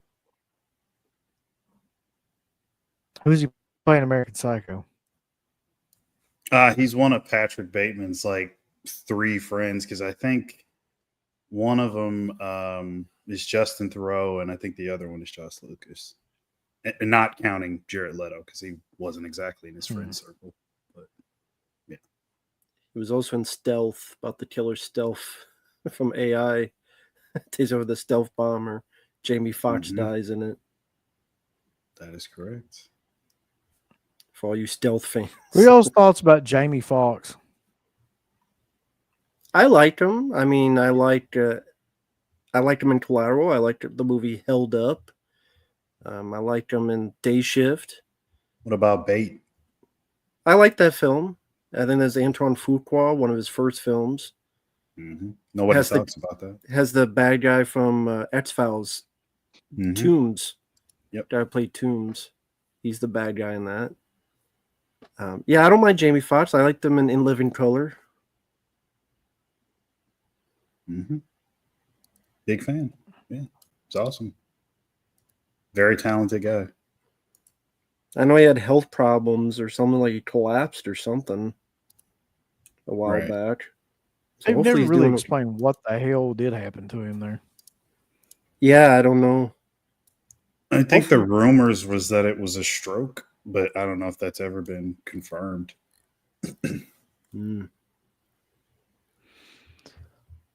Yeah, I guess the big thing I had on here was the Dogma talk that's been going around. I guess it's getting a theatrical release again, and then eventually it'll be on physical media. Which I've been waiting on that movie to get something for a long time too. I really do like that movie. Yeah, Yeah, I've always. Yeah, go ahead. I'm just glad to see it come out again. it'll be nice to see the 4K of it. Did they talk about doing any new features or anything on it? Hold on. I mean, I don't doubt think they so. get like Selma Hayek and Chris Rock and all those guys back. I mean, that'd be cool. I'd love to hear what they think about the film all these years later. And a really So- great cast too at the time. I don't think Yeah. people really fully realized how good that cast was. Alan Rickman, Chris Rock in that son of a bitch. Yeah. Chris Mhm. Rock. So is that going to be on the Lionsgate Limited thing? Let's see. The upcoming 4K UDH still Uh-oh. it'll be one of the $50 steelbooks from Lionsgate Limited, probably is what somebody said on it. I'll buy it. Fuck it. I mean, that's one I would love to have. Yeah, that's a good one. I've always liked There's it. certain movies I will spend that much money on. And Dogma's one of them. Yeah, Dogma is one of those. Like, I mean, that's one that I burned up back in my 20s, but haven't seen in a long time. Yeah, I always had fun As with it. Mark said, as Jesus, yeah. It's pretty fun. I like it. A lot of what makes that film work for sure is the cast. There's some funny dialogue here and there, but overall it is, plot wise, it's pretty ridiculous. But yeah, the cast makes it work for sure. That's why the notion of him doing a sequel that's just ridiculous. That's not going to work. It's literally lightning in a bottle.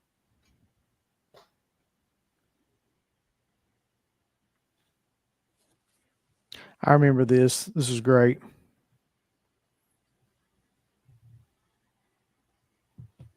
When he protested his own movie, like Yeah. said something like Dogma's dog shit or something like that. He had like a sign there. Yeah. Zalia. I know that we're all a fan of his stuff that's come out more recently. His last 5 or 6 films have been outstanding, especially Rambo. It's his best work. It's really, he's just getting better with age, I think. Mm-hmm.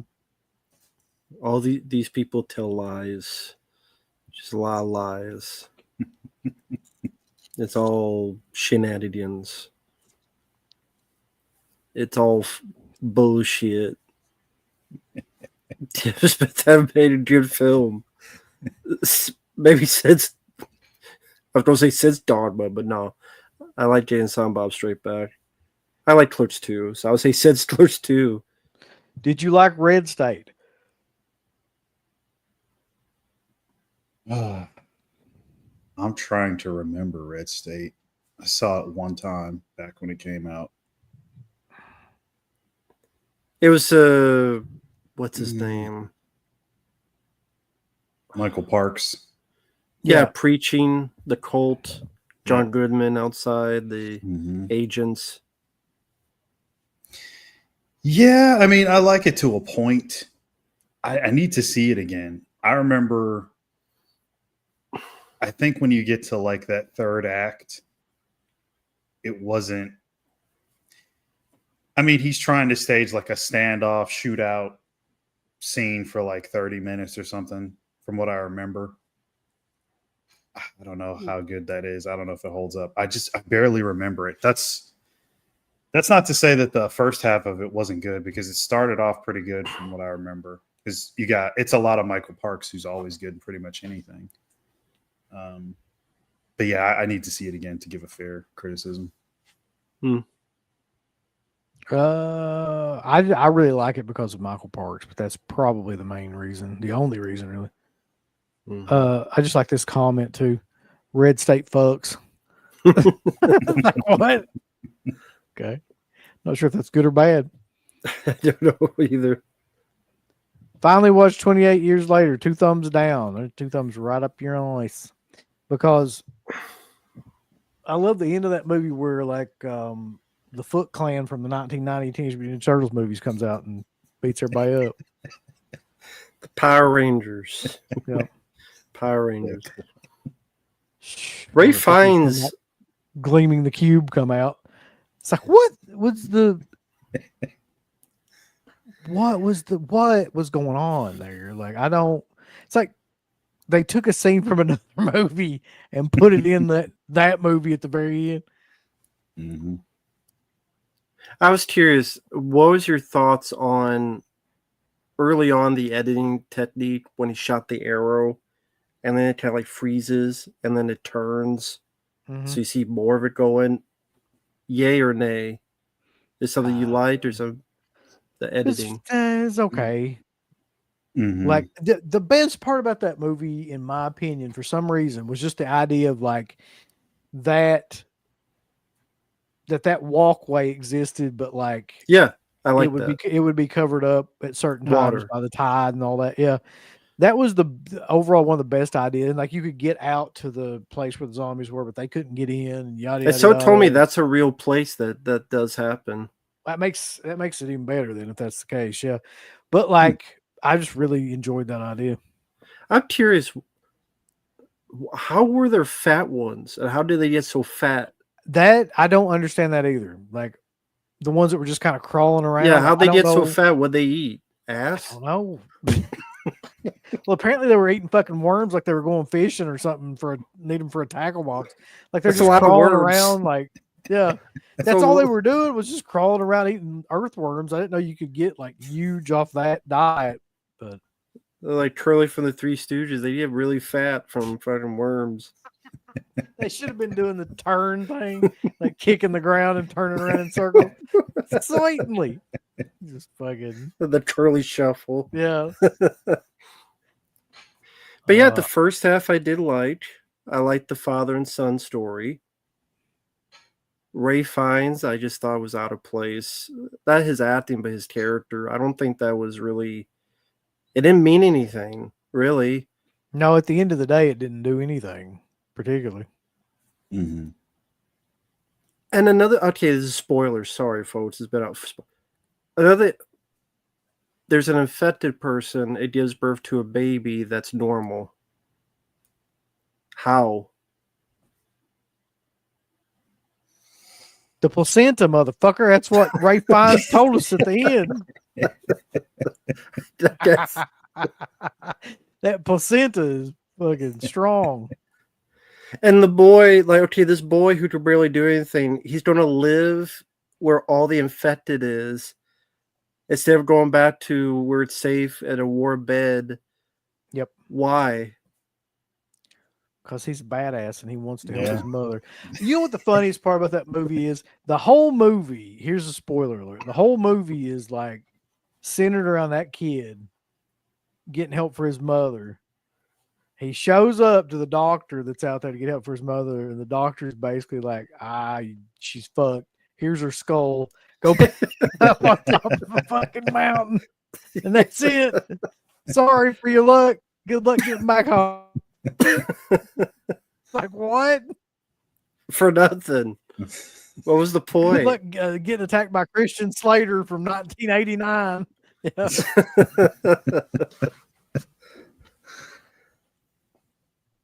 I also didn't get why a dad doesn't try to search for his wife and kid. He just stays there for nothing. If your wife and kid are out there, wouldn't you go out to search for them or try? No. He just disappears until the very end where a baby's dropped at the door. He the womanizer, baby. He had all that side pussy going on. He had to get to, if you will. It was I love that whole subplot where he's like a whore for no reason, dude. He could be a hoe, but he still, I think, he would go out to He's get his kid. It's just like in that movie. He's like, listen, my wife got dementia or something, but I got to get them pussy. I don't got time for all this. Let's go. Look, you and your little kid. There's zombies out there, zombie pussy. The alphas, yeah, if they hadn't been hanging dong, that'd been a great concept. But what was the need? What was the need of that? I don't understand. No, I have no idea. Glenn Harris, the tide Does goes anybody have up any and ideas? Like, why did all those zombies need to hang dong throughout that movie? What was the purpose? it's realistic, I guess. Yeah. Glenn Harris, every day the tide went up and down, but they were gone for days. Where that one asshole from NATO just appeared to try to help him, but then was a dick for the whole movie until he died. That movie fucking sucks. I don't know what the hell. Hanging dong. Hanging dong. New Kids on the Block. 28 Ditch later. 28 dicks. It's completely unnecessary, and that's the only thing people could really like talk about with that movie too. So it just distracted away from anything else about the fucking movies. Like there's zombie dicks in way too many zombie dicks too. Like a plethora of zombie dick. Pretty much, yeah. Dicks and Power Rangers. Somebody asked, hold on, about another movie.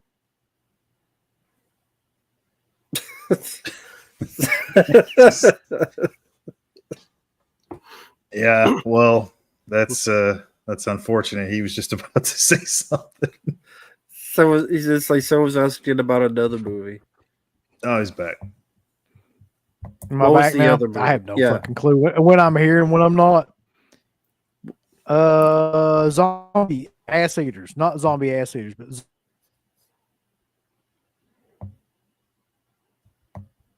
You're gone again. I don't know if he can hear us.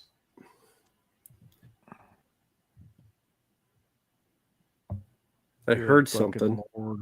I Okay. see him. I Yeah. see you. You're back now. God damn it. Buddy, I don't know, Brody Stevenson. If I fucking knew, I'd fix the goddamn problem, wouldn't I? I mean, I shouldn't laugh. I've been through this exact same thing before, Fucking so shit's annoying as hell. it is. He's doing the best he can, guys. Yeah. He's doing better than a lot of people would. Look, I'm like fucking Arthur in that movie. I'm caught between bad internet in New York City, and I'm doing the best I can. And New York City is pretty bad, so there's that. Oh, Zombie Flesh Eaters, the fucking Arrow release. That's what I want to talk about before I cut out again. Oh, Mhm. Did you get that? Are you going to get that? Is there a need to get that? I've heard from various people that it is a superior release because I think it was Blue Underground, right? That did the other 4K of it. Yes. Yeah. Something about the picture or color grading, whatever is more accurate on the Arrow one. I haven't watched it yet. I will be this weekend at some point. So yeah, I can't really give a fair grading on it.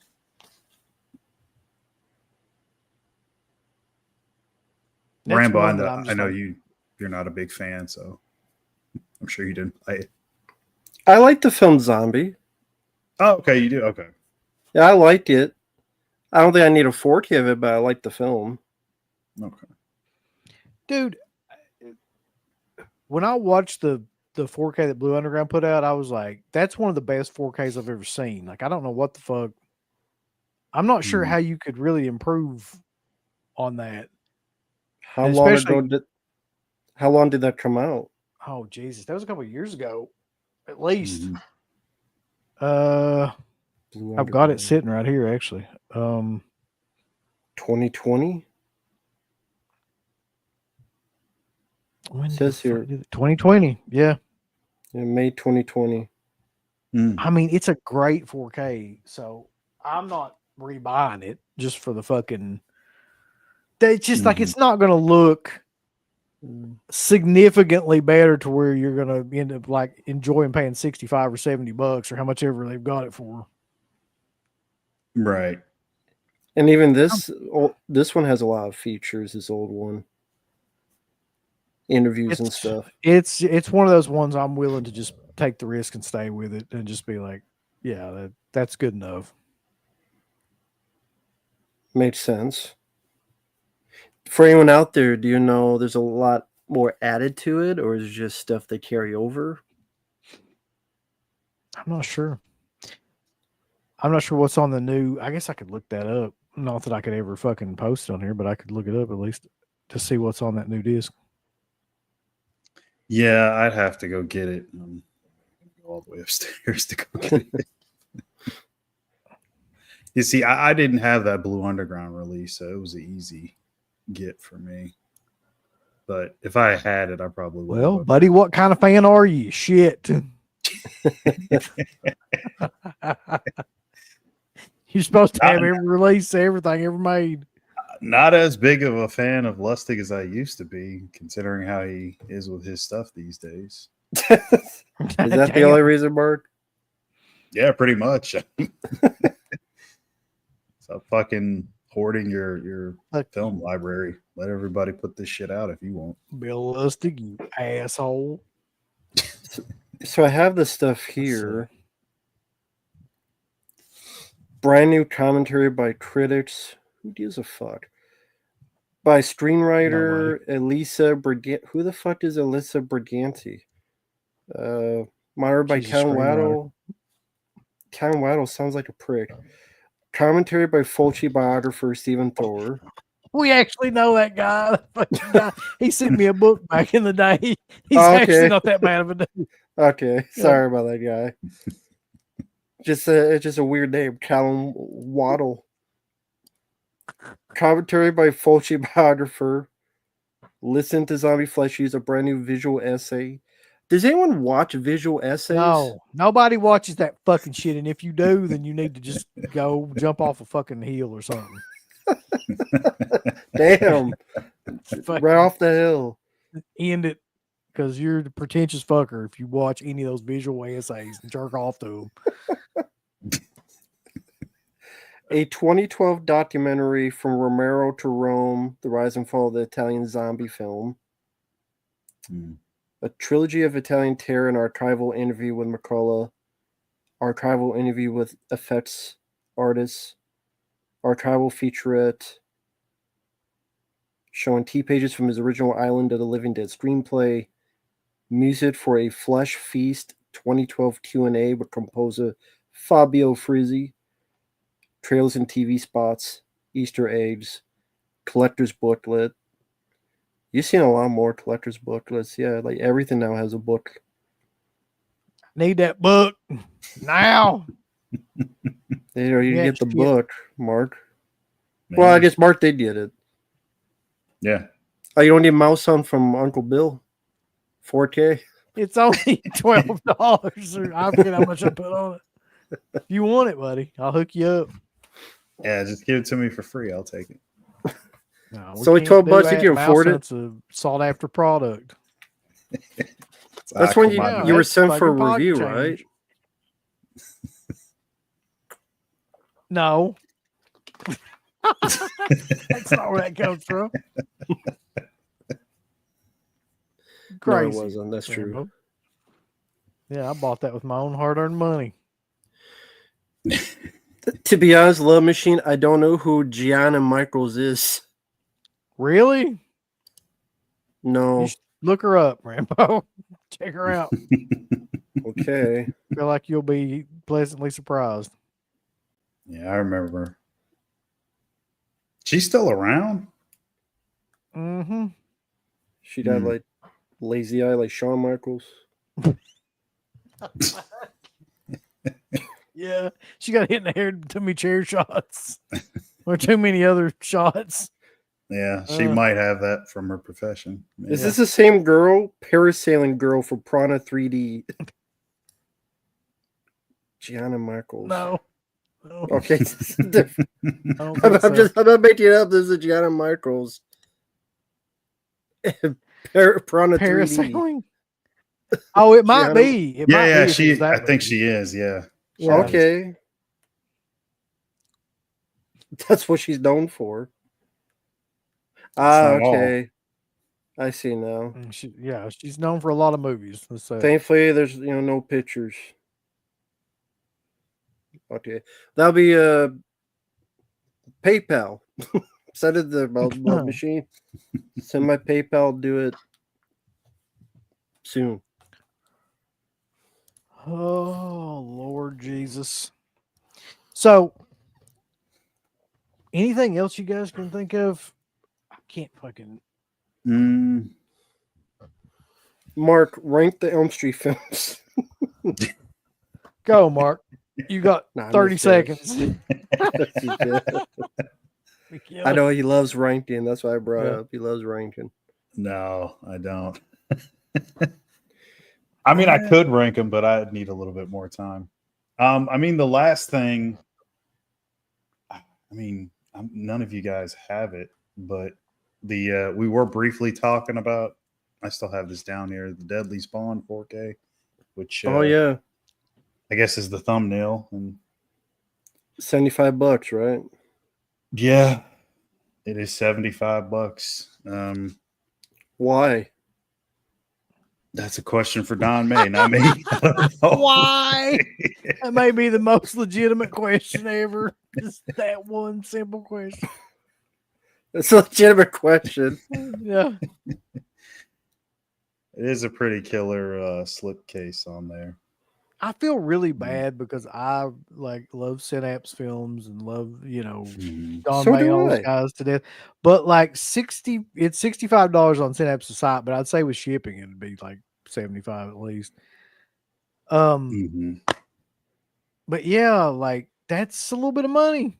I've got the disc in the player. Well, one of the discs in the player upstairs. There's hold on. It's a bunch of these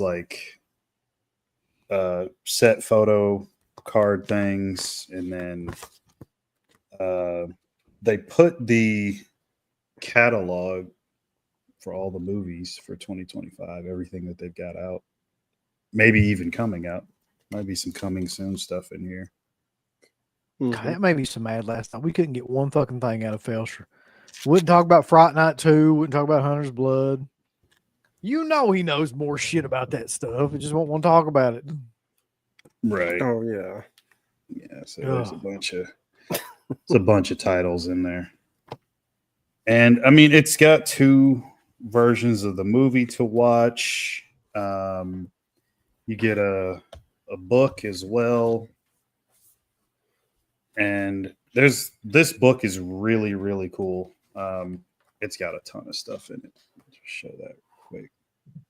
So that's kind of how the book is. It's got a ton of on-set stuff, everything you need to know about the makeup effects, and I mean, you name it, it's got it in there. And then, of course, a poster as well. That's right. I think this is like a Japanese poster or something. Yeah. Is it Japanese, Mark? Yeah, it is actually. You guys can see that. So yeah, that's pretty sweet. Deadly Spawn. I should have known that was coming.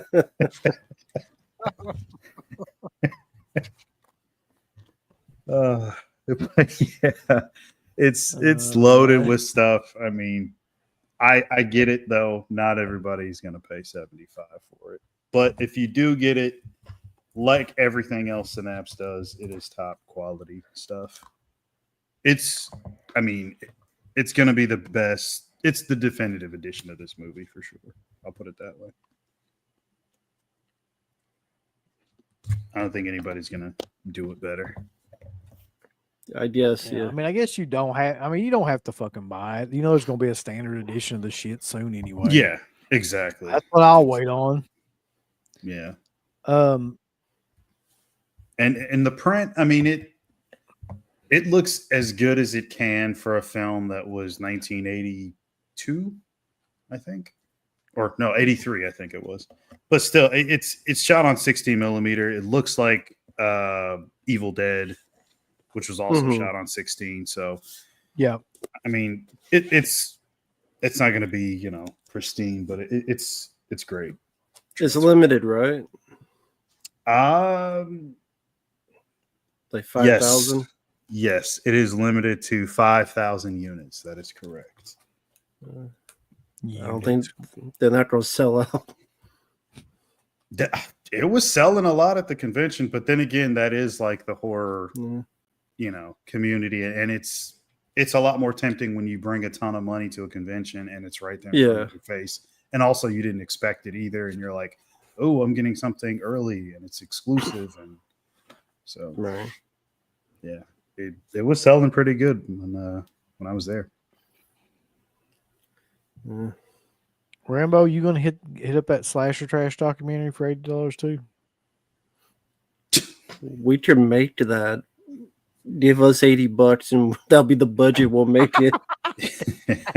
$80 budget for the whole thing. Yeah, most We'll of that just- will go to like Mellow Yellow and fucking water and shit. There you go, exactly.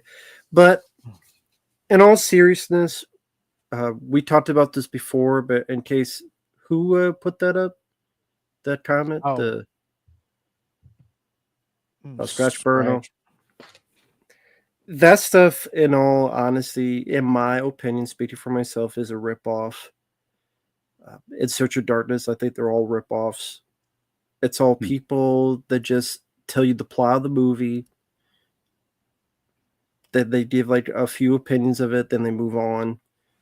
And it's anybody could do it. They put it together with some clips from the film. They make it as long as possible. Then they sell it $80 to $100. And you're not going to find out any information you didn't know before. It's usually just a plot synopsis, especially if it's a little known film. If it was an honest to goodness documentary where like they found these directors and actors and they dive, like no one ever knew or could get these people, and then here you go, like that could be more enticing. But it's usually like some fucking idiot like Dead Meat to talk about it.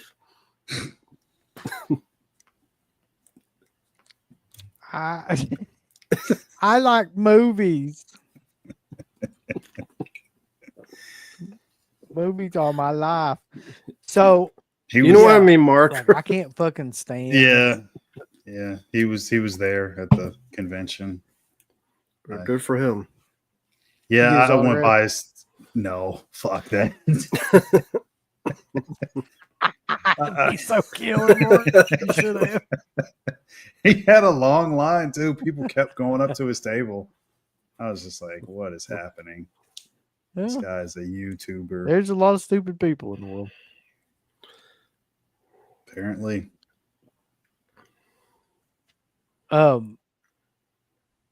Yeah, those talking head documentaries like that, I fucking can't stand them anyway. But especially that one, like $80, just to have somebody come out and be like, "Prom Night was Jamie Lee Curtis movie," and then like That's how they talk. that's how they talk, man. Yeah, that's what kind of depth and insight you'll get into there. She made a slasher movie on a train. It's called Ted Twain.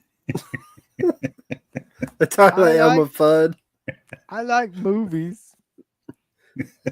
I like I'm turtles. just yeah. I just want to give you the kind of the synopsis of what that'll be.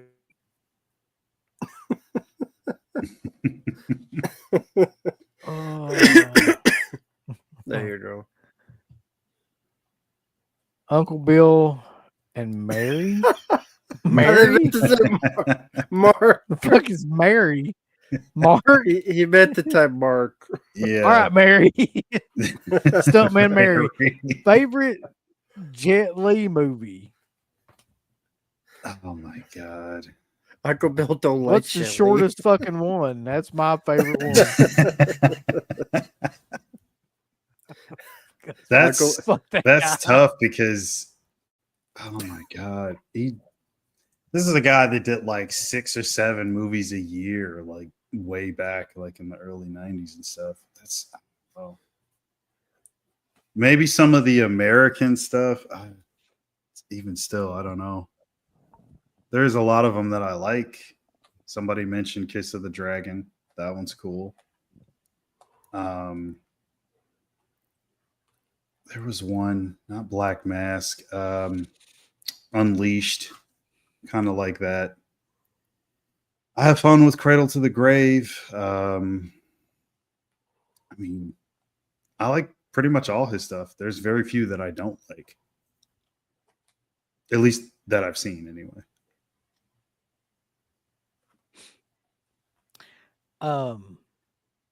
My favorite Jet Li movie was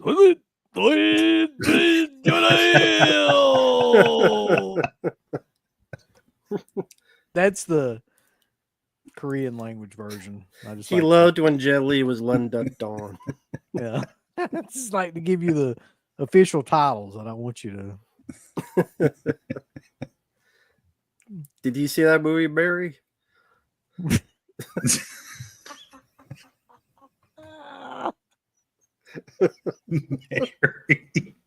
Mary.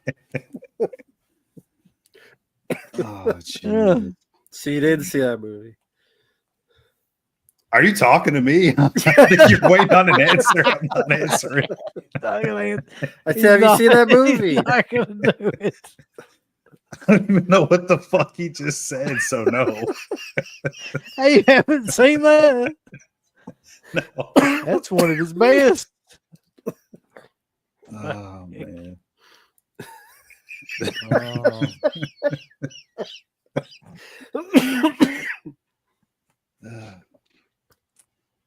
Yeah. Fuck, I forgot what I was gonna say. Rambo just waited just to ask you if you've seen that movie.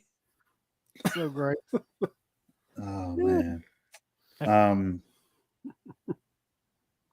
Yeah, that's what I was gonna say. Have you seen any of his earlier stuff, like from the early '90s, Rambo? Me, yeah. Okay. Do you have a particular favorite? Yeah, I liked all the ones you mentioned. Kiss of the Dragon was my favorite. Kiss of the Dragon Unleashed, Fist of Legend, just name a few. So I like a lot of his stuff, but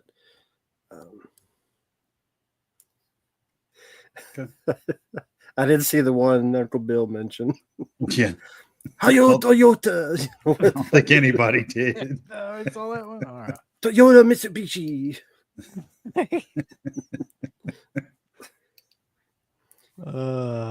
It's right up that, but I mean, I've heard it's good. It's up there with that Jay Leno Pat Morita movie. What was that movie called? Now that you mention it, Collision Course. Collision Course, fucking classic. Pat Morita jumping through a windshield. I think it is, but I mean, I'm Yeah, a huge I mark for remember those that. kind of movies anyway. Goofy, I remember that. 80s vampire, whatever. Mhm. What's the better slasher remake, Maniac or fucking Maniac? To me, like, I didn't like that My Bloody Valentine. A lot of people love that movie. I'm still trying to figure out why. I've never really understood it, but I would definitely pick Maniac. I picked Maniac. Same. Obviously, I'm a big fan considering that right Oh there. yeah, you got the poster. Yep. Did you Yeah, see I really love that one. My Bloody? Did you see it in the theater, the remake in 3D? I did. Yeah. Yeah. Yeah. And even then, you're like, fuck it. I mean, there were parts of it that were okay, but overall, I just thought it was shitty. I mean, had a lot of CG effect. That was back when everything was about like doing that kind of crappy CG death scenes and stuff like that. Somebody's jaw flew out like towards the Tom Atkins. Atkins, yeah. And like just a lot of cheap 3D effects like that. I just hate stuff like that anyway. I've seen it since the theater. Watching the 2D version is not anywhere near as enjoyable as the 3D version. I've watched the 3D version since the theater. I still like it as much as I did in the theater.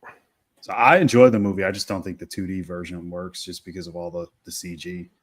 Like, it just doesn't hold up.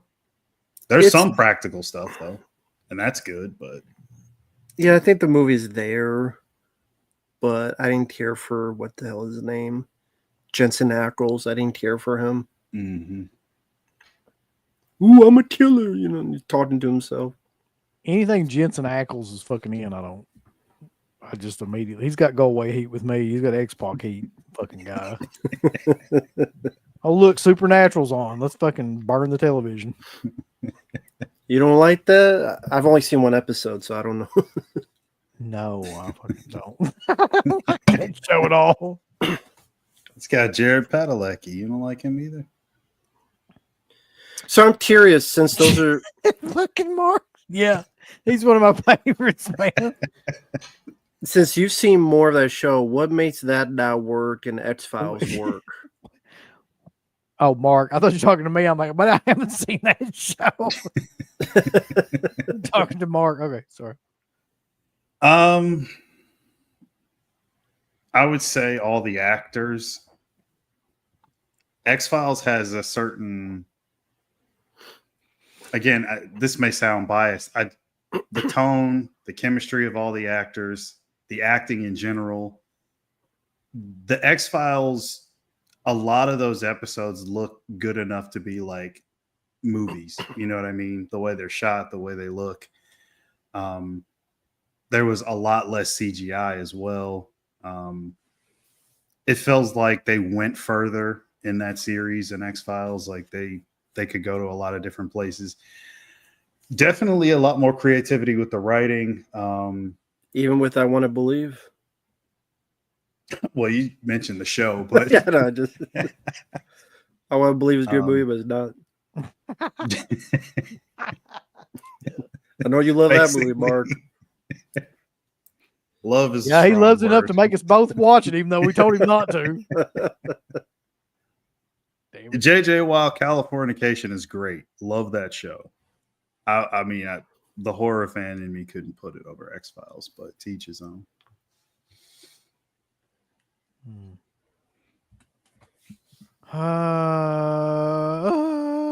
This is kind of true. Mm-hmm. To our knowledge, is Ty West X Trilogy getting some type of special release?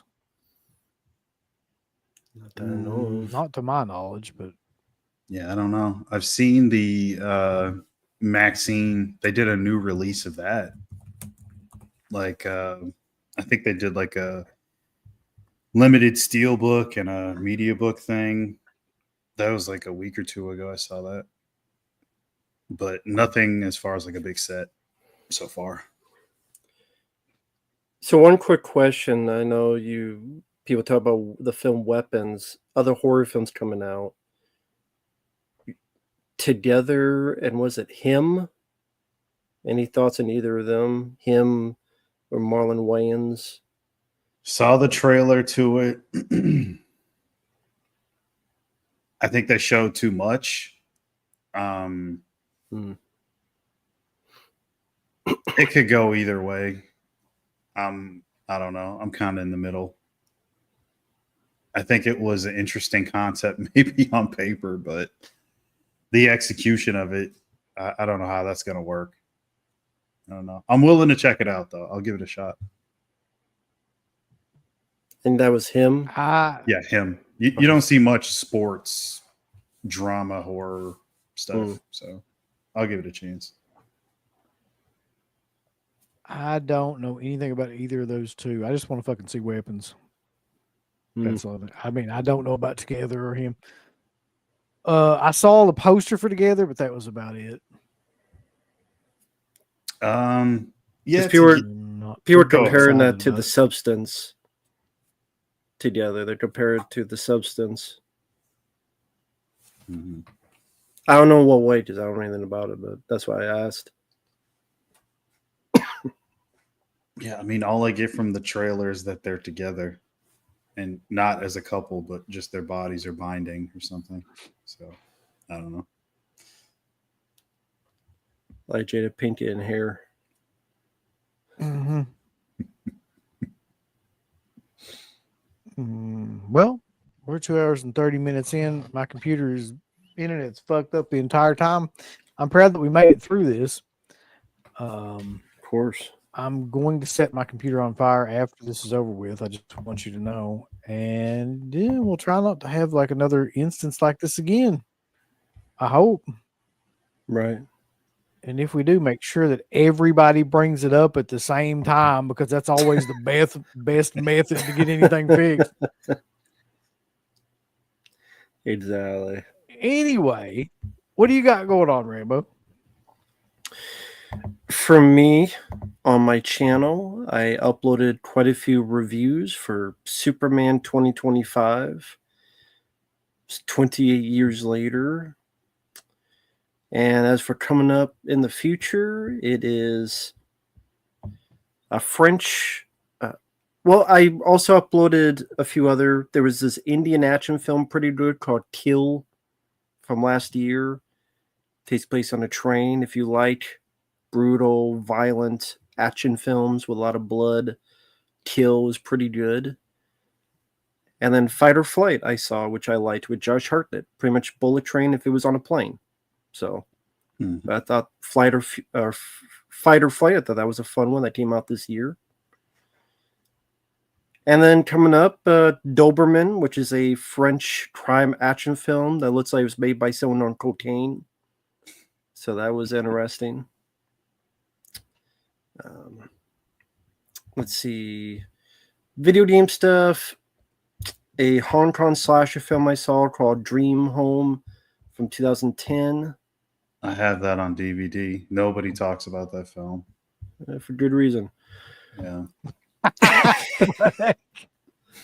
And much more to come. So fun like always. And Mark, I know you just uploaded the Reanimator video. Mm-hmm. Talk a bit about that. Yeah, so in that video, you have Jeffrey Combs, Barbara Crampton, Bruce Abbott from the film, and they are pretty much doing a panel that's a 40-year anniversary. Not Q&A, because I actually cut off the Q&A part, just because people were asking the dumbest fucking questions. Like what? If you're a horror fan and you've seen Reanimator and you're a real, like, true to life horror fan, we nerd out on all the making of it. We know all this. Some fucking person got up. One of the first questions: how did they make the syringe glow? What was the substance in the syringe? I'm like, it's shit from a glow stick. Like, we know this. Like, what the fuck are you doing? And my friends were sitting right next to me, and they had the same look on their face. They were like, really? Like, you're in front of these actors and that's what you're asking. So yeah, I just didn't even bother with that portion. Those questions were so fucking terrible. But yeah, anyway, I cut all that shit out. You get the good stuff, which is hearing from the actors in the movie. It would have been cool if they had Yuzna there, but he was not there. And then I'll probably, just for the hell of it, throw up the Terrifier panel. You can hear Damien talk about the Rhea Ripley thing that's in there. And then my pickups at the convention, and then just footage of everything that was there, different vendor tables, shit like that. So all that'll be coming up this weekend. Hopefully it doesn't take a whole day, because that Reanimator video took forever. Shooting in full-on 4K makes those video files insanely huge, and that took forever to upload. But yeah, the rest will be coming on the weekend. There you go, boys. He's uploading content. He's keeping it real. Mm-hmm. So, I guess on our side, Sunday is the Cruel Summer Slashback shit that we got going on. That'll be Rocktober Blood, which I've seen that probably about a year or two ago, but don't remember anything about it, so I'm going to have to go back and watch it again. And it's the rock and roll slasher film show is what that one's going to be. And as far as other shows after that, I don't even know. And the other one is Blood Tracks. That you're talking about with Rocktober Blood Tracks. Yeah. I dread watching that movie again. Blood Tracks, I mean. Can't be as bad as heavy metal so horror. Go to What- Dead Pit, into the Dead Pit, fucking something, Dead Pit on everything.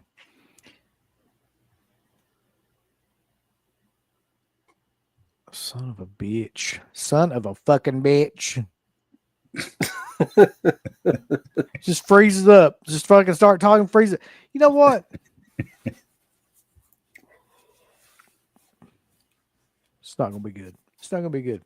But anyway, I just want everybody to always remember that I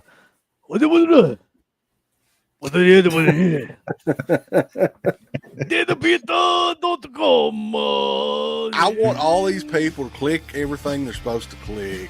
You haven't been liking them, you haven't been subscribing to them, you haven't clicked the bell or notification or anything like that. Folks, why don't you click the like button?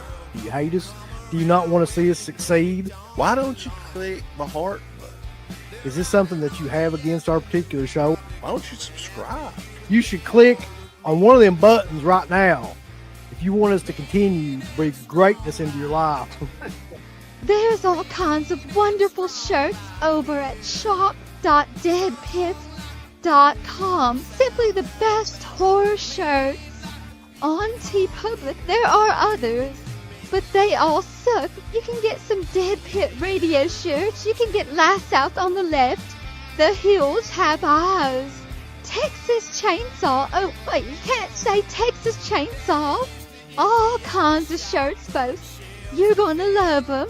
Shop.deadpit.com. Special thanks goes out to our supporters on Patreon. You know what kind of stuff you can get on Patreon, Uncle Bill, starting at only $1 a month? What's that? Access to every Dead Pit show since 2005. We got almost 200 fan commentaries that we've done over the decade. Here's what other fucking Patreons do. They're like, hey, give us money and then we'll let you see a video early that we're going to release like a fucking week from now. And then that's all we're going to give you. Meanwhile, we have a literal jukebox full of songs, thousands of reviews. I don't even know how many shows are up on there now that we've done over the years. Hundreds of thousands. You need to figure this out now and subscribe to us on Patreon and YouTube and Instagram. And help us to 1 million. The road to 1 million subscribers starts today. So deadpitonpatreon.com. Join today. Tiers start at only $1, but I'd recommend at least the $10 tier. You can do 50. The stock market's crashing around us, folks, but send us money.